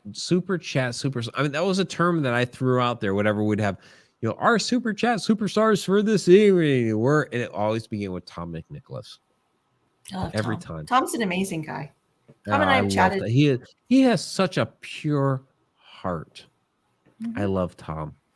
He works Yeah. harder than anybody I know. He Except does, for me. and he deserves more than what he gets. He deserves so much more than what he gets. Love Tom. And I love everybody else that's down there in the chat. And yeah, I mean, I don't have enough time to go. I mean, okay, here we. Oh, you do, yeah. Yeah. So, super chat superstars for this evening, Black Lotus. But let's go to participants tab. Of course, we want to thank Alina, our chat moderator. Chat moderator. Chat moderator for this evening. Alina We didn't does really not have to get moderate the enough chat tonight, but you know, we love Alina- Alina. I met her a few years ago at Chicago Paracon. She's such a sweet credit. girl. You got to meet her. We chat Love all the Alina. time, Oh my but not God. as much as we used to. Alina is amazing. She is so really is. freaking sweet. I love you, Alina. Thank you so intuitive. much. Oh my God. I sent her a message today like, watch out, this interview's coming. She's like, yeah, I know it's already here. Yeah, I had the comment come in earlier. Our previous chat moderator, Quarantine Ghost. Who was Quarantine Ghost? I have no freaking idea. I was going to ask that. Okay. No idea.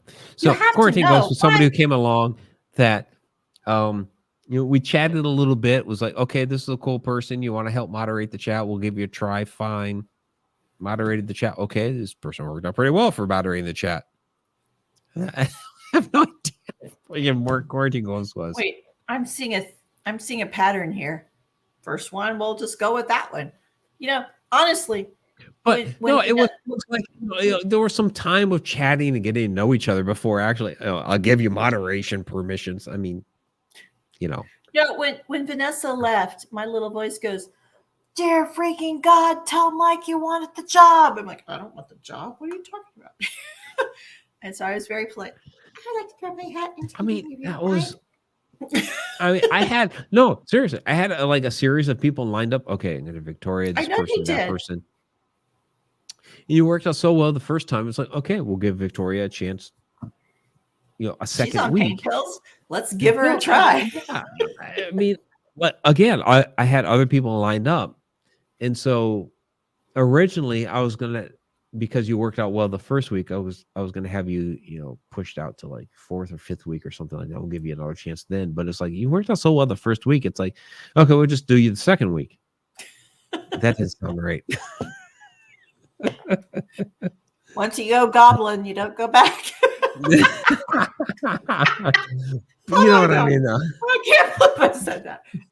You know what I meant. We're talking Cheers. about the earth elementals. Oh, hold on. Earth elementals, goblins, Right. and gnomes. And I dropped the other earpiece. Where'd it go? I don't even know where Oh, it damn. went. It's a good thing I know how to sign. Oh, there it is. I had it all confused. I knew gnomes. I have ran into gnomes before, and gnomes are very funny. They have a very humorous energy that they put off, and I didn't mean goblins, but when Brandon said goblins, I had them confused with gnomes. Yeah. I have actually met a gnome. People don't believe me, but I have. There's so much crap with the SLS, but there was an SLS video of him dancing on the phone, and when we listened to the audio replay, you could hear the tapping on the phone, and it was like I was drinking. I was getting giggly and goofy, and I'm like, Yeah. There's a gnome over here. There really was a gnome. I met a gnome. There you go. I mean, I've really seen fairies, so I totally believe it. Well, I think I was married to a fairy. Just kidding. Okay. That's okay. I won't even go there. Wow. Okay. Pixie dust and all. No. Really? There's a whole long story there. I'll tell you later. Oh, okay. You On and our I will have to cruise? talk. On We'll our have to cruise talk to offline Alaska. about that. There we go. Okay.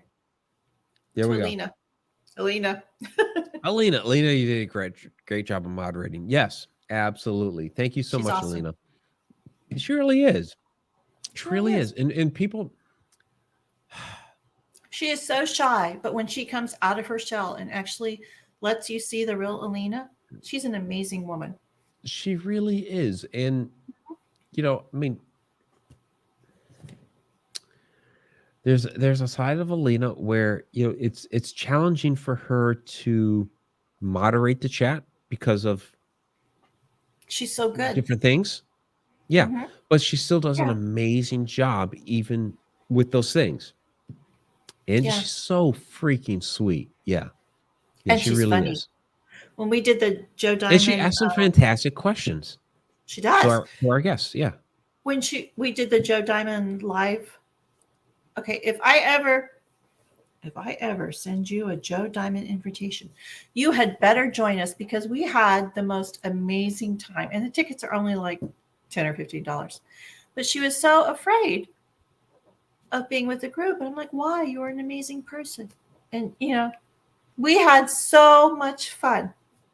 We need to do an Edge of the Rabbit Hole Joe Diamond night. That was great. I love Joe. He's amazing.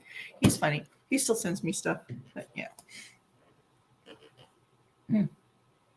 What? Okay. What did I wow about? Who knows? All right. Let's get to the participants tab. Yes. He says. We have Slowly. Betty's grand old folks. Thank you so much for joining. I mean, it's Betty Lange. We love Betty. I love Betty. And I hope to see you in Wisconsin, Betty. Android Purity. Thank you so much. Diane has turned into an amazing chat friend too. I just want to say thank you. Yeah, Diane Hilbert. Hunter Road Media's Fairy Queen, Diane Hilbert. Last time I get to say that. Wait. No, last time. Fungi. Oh, wait. Take your earbud out. Hold on. You want to hear the duck call? Are you ready? Okay. There is nothing in my hand. Correct? I don't know if I could do it. Wow. It's even louder in person. That's pretty amazing. Yeah. All these years. You didn't know I could do it. Wow. That's pretty wild. I usually save All that for these the years. second date. Okay. This bud's for you. For the second date. Okay. I usually don't get to the second date, so many men do not know my duck call. That's all I'm saying. I'm not even going to go there. You're my cousin. I'm not going there. I love you, Mike. I love you too, Victoria. No, I really loved saying all these years. I really love. I'm gonna do it again. Fungi. I really loved saying that name. Fungi. I have no idea who the fuck you are, but I loved saying your name. Are the dishes done? I'm just serious saying. too. I have Eat over all the I know sink. about. Yeah, Fungi has some issues with doing dishes, but and the only other thing I know about Fungi is she's a woman. Other than that, I have no freaking idea. Other than I that, still want to know. Fungi is the funnest fucking name to say. Who the hell is Quarantine Ghost? That's all I really want to know. No idea. It's Jim Joe at the Circle K with a Slim Bob. No, No idea. Slim Jim. But whoever it was came along during a period of time where I needed some help, and they did a great job. Toss some Maybe that was cookies it. out there. Yeah. Oh my God, I forgot all about the tossing cookies. The cookies. Yes, the cookies. The cookies. I That just helps wanna keep say- people entertained. I was born skinny, and I am a fucking good cook. But it doesn't always look pretty. But the cookies, oh my God. I'm a good baker. Cookies are good. Cookies are good. Mm. Andrew Yeah. Purdy, thank you for joining us this evening. There's Betty Leggy, grand old folks. Betty, I hope to see you in Wisconsin in a week and a half.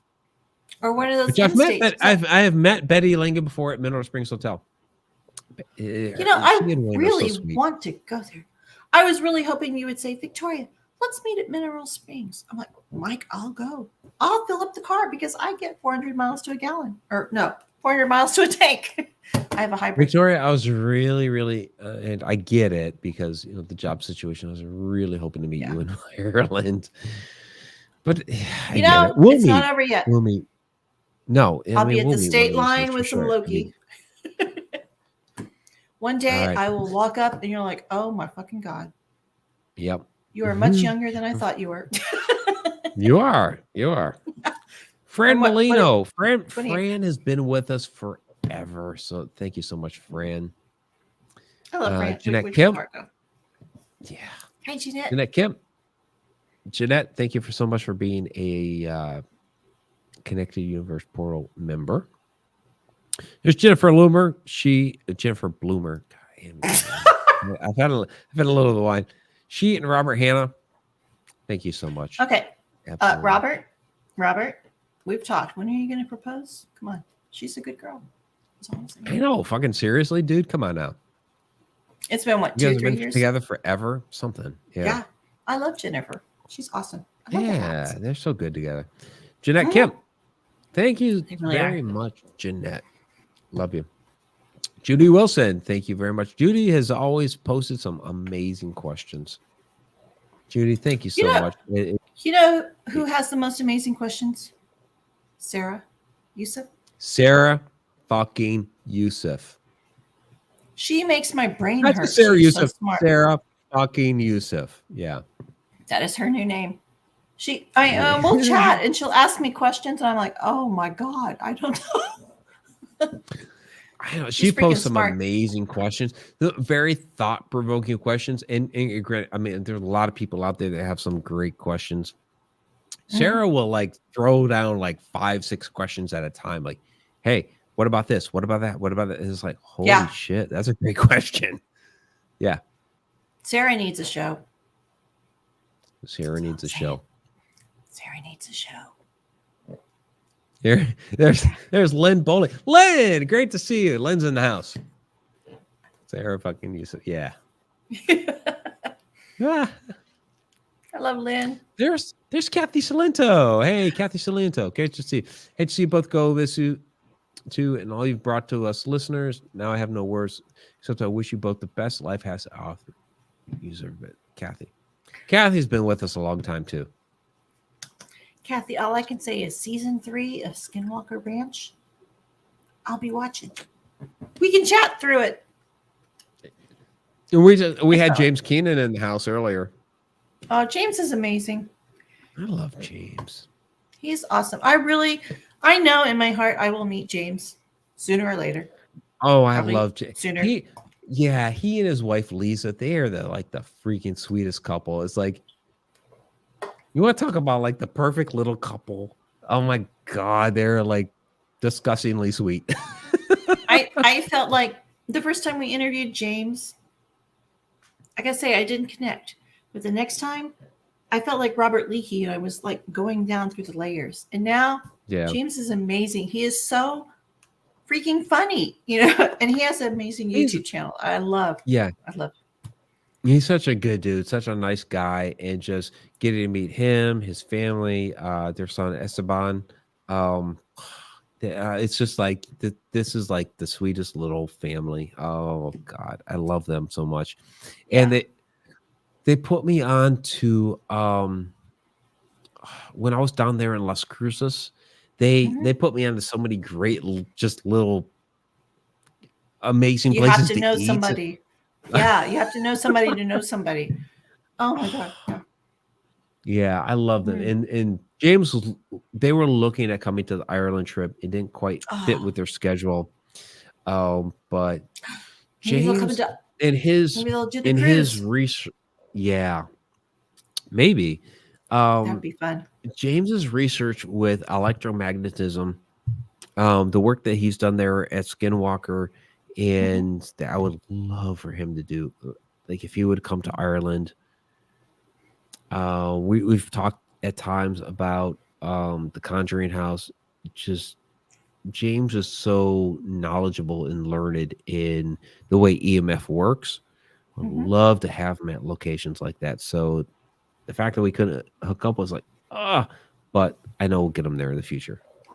Honestly, there were times when I would ask James a question and I would be thinking like this, and then he would take it down to this level. I'm like, oh my God, I never even thought about that, but I'm going to smile and nod like that's what I meant. And he is mind expanding. Oh my God. But yeah. He really is. Yeah. Victoria, you've talked before in the past about a 2-hour show. We're within 2.5 minutes of a 3-hour show. Are you freaking serious? And when nobody has gone to the bathroom. There you go. I really have to go. You got a bottle right there. That's all I'm saying. Okay. What I'm truly saying is pop-up shows, 2 hours, have like 20 minutes with one person, 20 minutes with another person, 20 minutes with another person. What is a pop-up shows? I just don't know when or where they're going to be. Every 6 weeks, every 2 months. I mean, they're going to be whenever we have a guest that, okay, like I'm publishing Alexandra Holzer. And I'm really we'll bring her on for a fucking pop-up show. When is that coming out? Because I'm really looking forward to her book. I don't know. Oh, but you're publishing the damn thing. I'm the publisher. I seriously. This is why. Okay, people. This is why the rabbit hole is going away. Is because. Oh, it's never going away. Well, why it's no longer a weekly show is because. Correct. When it comes to like a lot of different things, but like with people I'm publishing, I have no freaking idea when I'm actually publishing their work. Like right now, I'm in the middle of editing and formatting Michelle Hamilton's Virginia's Haunted History. I have That no sounds good, idea. too. Yeah, it's going to be good, but I have no idea when it's actually going to be published because I have so many things on my plate, and I'm a publisher, and we have a contract and all of that stuff. So yes, I have to publish her work, and I love Michelle. But I feel so bad. I feel so bad for people that I've published along the way because I have so many things on my plate, and I feel so many times like I rush getting their work to production. It's like they deserve better. And I feel bad. And it's like I know I do a good job of actually producing a good product and putting the work out there, but it's like, oh my God. I'm just like pushing it out okay. there. Oh my God. There are 1,440 minutes in a day. This is how we measure our day. It's not how much time you spent in the day, but the quality you spent in the day. Now, granted, Einstein, had the time-space continuum and wormholes and things, so I think he got more work done. But it's, what you do in that 1,440 minutes a day. But who is being published this week? It's me. Hello. Thank you. So you'll know who that is. And this is a lighthearted romp. I don't want to trash myself, but I will. It's more like a blonde's perspective of going to a haunted town. Okay? What are you drinking about that now? No. It's fun. There's like, oh my God, historical references, pop culture, film trivia, and pictures. Oh, there's pictures. Did I say there's pictures? Mm-hmm. And Celine has a great idea here. What's that? Hey. And Celine has a great idea. Do it for the solstices and equinoxes. Pop-up shows 4 times a year. Okay, That's and I'm not a busy bad on idea. those. I am busy on those days. Can we make them like before? He's probably. Those are my days. We actually so. have a Stonehenge here in Texas. Did you know that? We have a replica of Stonehenge in Texas. We have a 3-hour show. Score! Okay. This is not going on the radio, is it? Oh, it is forever. Well, at least as far as electronic medium, because we talked about it earlier. If electronic medium goes away, then this will be gone. But as long as electronic medium is here, it's forever. It's not going on. It's on YouTube. Actually, it's not. I will not put this on KGRA. So Bill and I have already been like, okay, that was our last episode last week. But it will forever be on YouTube until YouTube goes away. So I better download it. Is that what you're saying? I just hope the mad chat is where I'll see drinking. You may have all beat Andrea's longest live show now. And possibly, I really have to make a baby. But Lynn, can you imagine what going on the Alaskan cruise would be like? I have been on a pirate cruise. Okay. I might have said it one or 5 times. See Alaskan cruise. Okay. We don't have any details.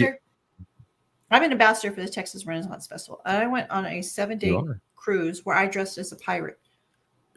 That was the most fun I've ever had. People would stop me. I didn't want to take away from Rob Goutreau when he was telling his story. But they would stop me and like, can I take a picture with you? I'm like, yeah. So maybe I'll have to dress like a woolly mammoth. I don't know. But I really want to go on that cruise. Nighttime is the right time. That's all I can say. I was worried if I get so drunk he would regret tomorrow removing it. No, see, this is the thing. Is okay. This is the thing. I mentioned it kind of vaguely earlier. I don't understand people who are angry drunks. I don't get that at all because when I get lit, I get goofy. So I don't understand the whole angry drunk thing. Okay, the brilliant thing about Loki, which I unfortunately found out as one of my clan members walked through a bonfire and I had to pull his corpse out almost. The next day, there's no hangover. So, do you have any Loki left? You need to stick with the Loki. I mean, there's a whole bottle of Loki. I mean, I only cracked You it spilled open it. to have this. I drank. I did not spill this. I Oh, I drank. thought the bottle was empty. Okay. No. I just cracked it open for this evening. I did not have any of it until tonight, and I That's finished good. that. As well as, by the Oh, way, sweet Jesus. all right, what's in here? Okay, guys. Okay, I finished this bottle. That's what's in here is the end of this bottle, which is here we go. You had the whole Can't bottle see. by yourself? I did. I make wine. I can drink some wine too. You know, my dad used to make wine. And one and day- there it is. And there it is. Okay. right. Lightening the dark remote viewing. It's because they're angry anyways. And yeah, I'm not. You know, there was a time in my life when I was, for a variety of different reasons. Yeah. But right now, I mean, look, I mean, you know, everybody has their own self, okay? And you be you, okay? And there was a time in my life where I was, you know, very oh my gosh, I had shit going on. I didn't understand it. I was young. Over the years, I think I figured it out, but I've let You grow. so much stuff just kind of like, you be you, I'm gonna be me, you know, whatever. I'm just gonna enjoy the rest of my life here. And That's if all you you want to can be do. angry, you can. I'm gonna enjoy whatever I can. Whatever, you know. Yeah. First, we need to tell Nick goodbye because he's leaving. Nick, I'm so sorry. I'm trying to record your Is story, Nick? but you know, I know we've been on this for a long time. Is Nick leaving? Nick. Nick said he's leaving. I promised Nick I would record a story for him by the end of the month, and I don't think I'm going to get it because, you know, all of a sudden I have job interviews, which I'm very thankful and grateful for. Yeah, you're absolutely right, Robert. Yeah, I let it go learned that sometimes. one. Yeah, absolutely. Yeah, it's just, you know, I've had relationships in my past where, you know, we're very toxic and things like that, and it's like, yeah, as I've gotten older, it's like, you know, just fuck it. Yeah. You do your thing. Yeah. I'm gonna do mine. I'm gonna try to enjoy the rest of my life because I'm only here for this amount of time. I'm gonna try to enjoy it and learn what I can, pass it on to the next generation, and then I'll be dust. You know what you need to do is when you go out to a restaurant, order dessert first. Have dessert because you never know, you could die through the entree. But at least you'll have your dessert, you know. That's my go-to. I'd like to get dessert. Yeah. Yeah, always have your dessert first. You never know. Anyway, you were saying something about Android purity. Oh, you were doing shout outs. Okay, I'll be quiet. I was doing shout outs like 15 minutes ago. Oh my Yeah, you were. God. I'm out of water. Oh my God. Yeah, so Android Fungi. Woo! Fungi. Mike, you have amassed the most amazing group of followers, if you want to call them that. You have. I love the people that follow Edge of the Rabbit Hole, and please follow us through Connected Universe because you guys are amazing. Yeah, I mean, and if you don't, come over to Victoria Mundae's Paranormal Activities. Paranormal Activities. I'll tell you what the hell's going on with Mike. I mean, just at least follow along through Facebook or Twitter or whatever, Instagram. And go to one of those M Paracons, whichever ones they are. Join us, in Wisconsin, Mississippi, or Michigan, or that's it. Parapsychon, Lawrence Paranormal. My booking agent Linda White messaged me earlier today. Said, "Hey, I'm working on getting you at what was it, the Hauntlanta, which is I guess in Atlanta in September." It's like, yeah, sure, please. You don't want to do that. No. That's the middle of hurricane season. I do. No, I don't care. I'm telling you. Look, Have you? know how Okay. many freaking hurricanes I've been through. I don't. What the? 0? How many have you been through? Michael Robert. Is that your middle name? At least 5. I mean, Jesus. You've been through 5 hurricanes? No. At least.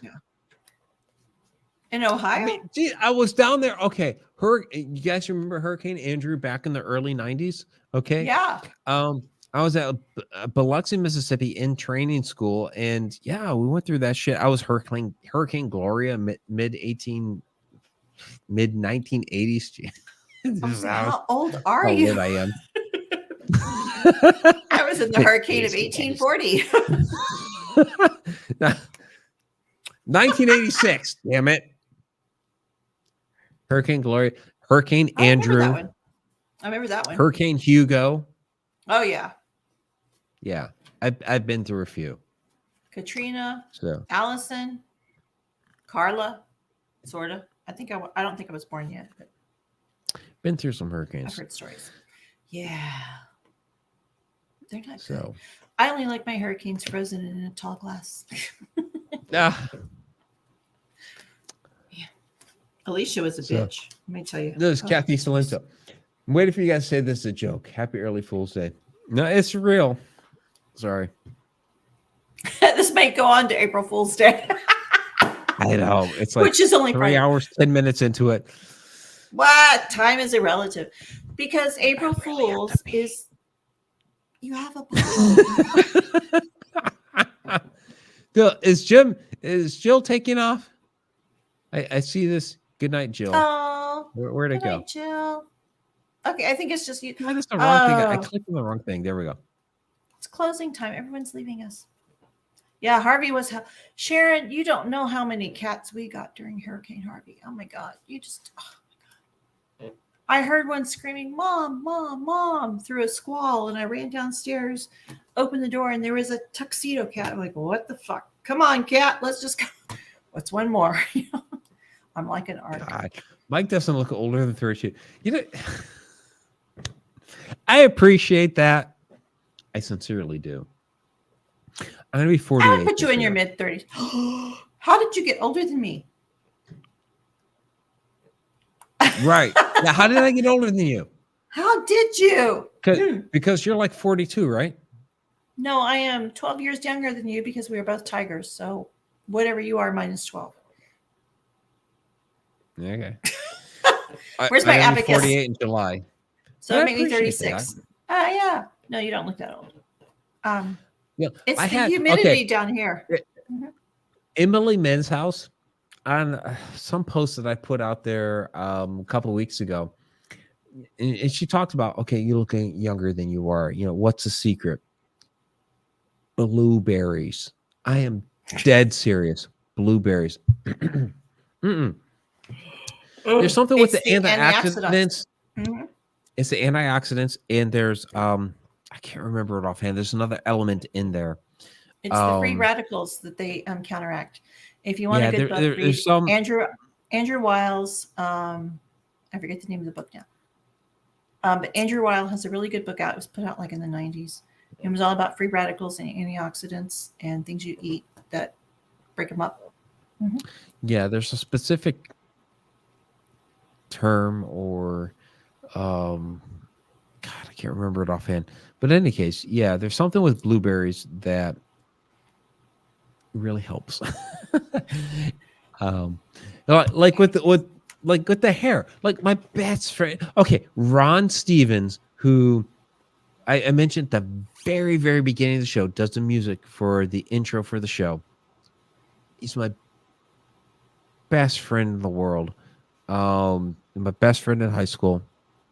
The dude these days looks like fucking Santa Claus. I love him to death, but he looks like Santa Claus. He's got like the white hair, the white beard, everything going on. He's like a year and a half older than me. It's your perspective also, how you perceive life. But it's like but in any case, it's like the blueberries. There's something with what you eat and what you intake that My earbud's dying. What? We're going to live Chopper We 2. need to wrap it up. But in any case, no, I love him to death. He looks like Santa Claus. I look like my hair is still Tom dark. Cruise.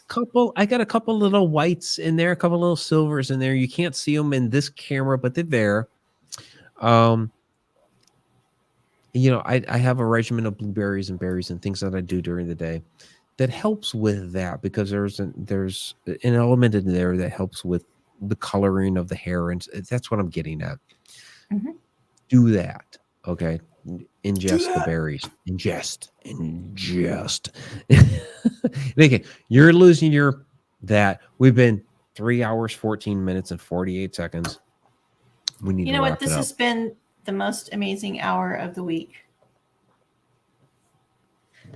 This has been great. Yeah. Thank you. I have no more booze. Victoria, I just have thank water. you so much. Yeah, Victoria, thank you so much for a year and 9 months ago, whatever it was. You're welcome. Thank you. Yeah. Don't make me cry. For offering. You're eating a cat. Because because I didn't even have to think about it. It was like, you're great the first episode, you're great the second episode. Let's just keep it going. Thank you so much. And we'll keep it going. Just waiting on you to finish with. All my work is remote. I just want to say, stay tuned. That Mary Marshall, Kimberly what was her name? Kimberly McGovern? That'll be great. It'll be great. That's going to be a freaking funny episode if we can do it. I mean, show. You guys will have a fantastic time with that. Even Mary told me, oh my God, I have SLS pictures of people having sex on a brothel bed. I'm like, oh my God, we've got to do this now. Yeah. Yes. I'm a big berry Sex picker. on a brothel bed. Yeah, baby. You know, that's all we have down here in Texas. We don't have much. We just have brothels. Okay. Damn. Anyway. Why am I not in Texas? I think you would really have fun down here. We have the greatest investigations down here because they're all boom chickie wow wow. I've done investigations in Texas. No, I absolutely appreciate Texas. You know why why Texas doesn't fall in the ocean, right? Because Oklahoma sucks. I'm just kidding. I completely agree with that. I mean, I spent all those years in Oklahoma. I know there are people. I know there are people here that are connected to Oklahoma, but like Sharon Lane. Okay. Yeah. And I love Sharon. There it is. You know, there's Sharon right there. I honestly did not enjoy this couple of years in Oklahoma, but there are some fantastic people out there. Yeah, there are. There really are. And that's the thing. It's like you might not. That's the thing. It's like you might not enjoy a location that you've spent time in, like Alaska. Like overall, I did not enjoy my time in Alaska or Maryland. I overall did not enjoy my time in Maryland. But there are some fantastic people out there, and so it's like the location does not necessarily reflect the people. So there are amazing people anywhere you go, and so I really appreciate the individual person. That's what it's about. Yep. That's what it's about, the individual person. And each location yes, it's the journey. And each location, when it comes to the paranormal, has their each unique haunted personality to it, which that I appreciate as well. Even if I didn't necessarily enjoy the time that I spent at that, like Oklahoma, that was mostly because of my ex. Alaska, mostly because of the cold. Yeah, shit like that happens. Yeah. There are people out there or history that I appreciate, you know, and that sort of thing. So, most definitely. So, yeah, this has been an amazing journey. It really has. So, Victoria, thank you so much for everything that you've been to the show for the last year and 9 months or whatever it's been. You know, I've really, my batteries are dying, so if I disappear. Okay. So we'll wrap it up. So we were doing like half an hour ago. The participants had. Yeah. There's Ann Celine. Thank you so much, Ann, for joining us tonight. Betty's Grand Old folks. Betty Lange, thank you so much. It's Kathy Salento. Thank you as well. Jennifer Bloomer. Thank you as always, Jennifer. Judy Wilson. Always appreciated lighting the dark remote viewing. Thank you so much for joining us tonight. That's a Lynn mouthful. Bowling from Buttercup Brigade, which is Andrew Parents Group. Thank you, Lynn. Natalie Gilbert, thank you so much. So Natalie and me out there in Ireland so much. Thank you. Fungi. There it is. Woo! Oh, wait.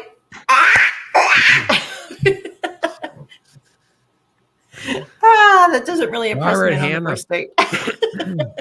Robert Hannah, thank you. And Jennifer so much.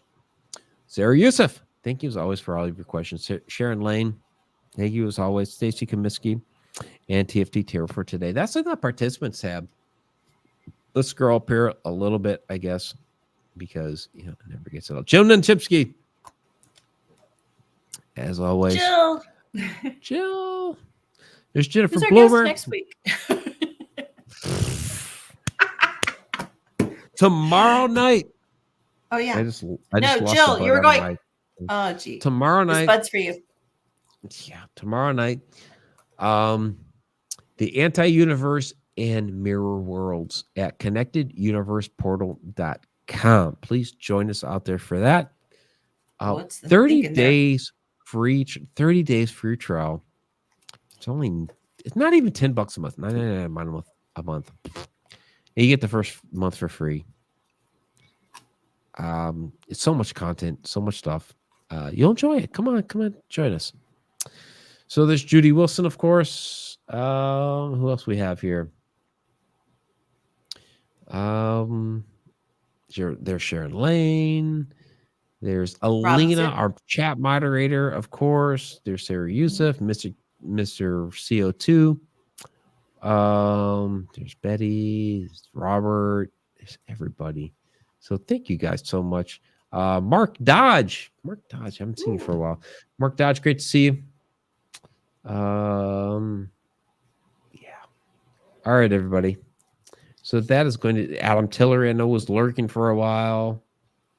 All right. So that is going to do it. Oh my gosh. For now. This is it. Yeah. This is it. For now. So we do a pop-up show. Or 2024. Victoria, thanks so much. I know We these we things. did some. You, Mike. We did some. Oh my God! Everybody see me like this. We did some Loki. Mine's We empty. did an entire freaking bottle of wine through the show. 3 and almost a half hours worth. I had of the water. show. God. All right. So this is the end. Victoria, now. thank you so much. Thank For you, now. Mike. Absolutely appreciate it. Thank you so much for yes. See you later. Love you so much. Sending 'Cause you a cat. Because your Yeah. cat will be in the mail. Which one do you want? a tuxedo cat? I got plenty. I know you do. All right. Love you so much. Love you. Talk to you soon.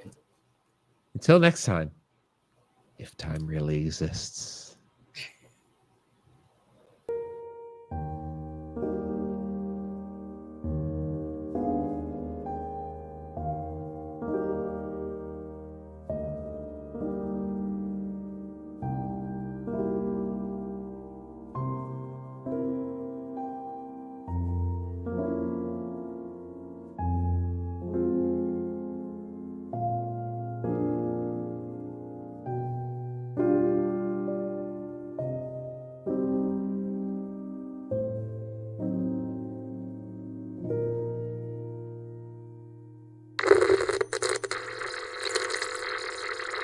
Edge of the rabbit hole. If time really exists.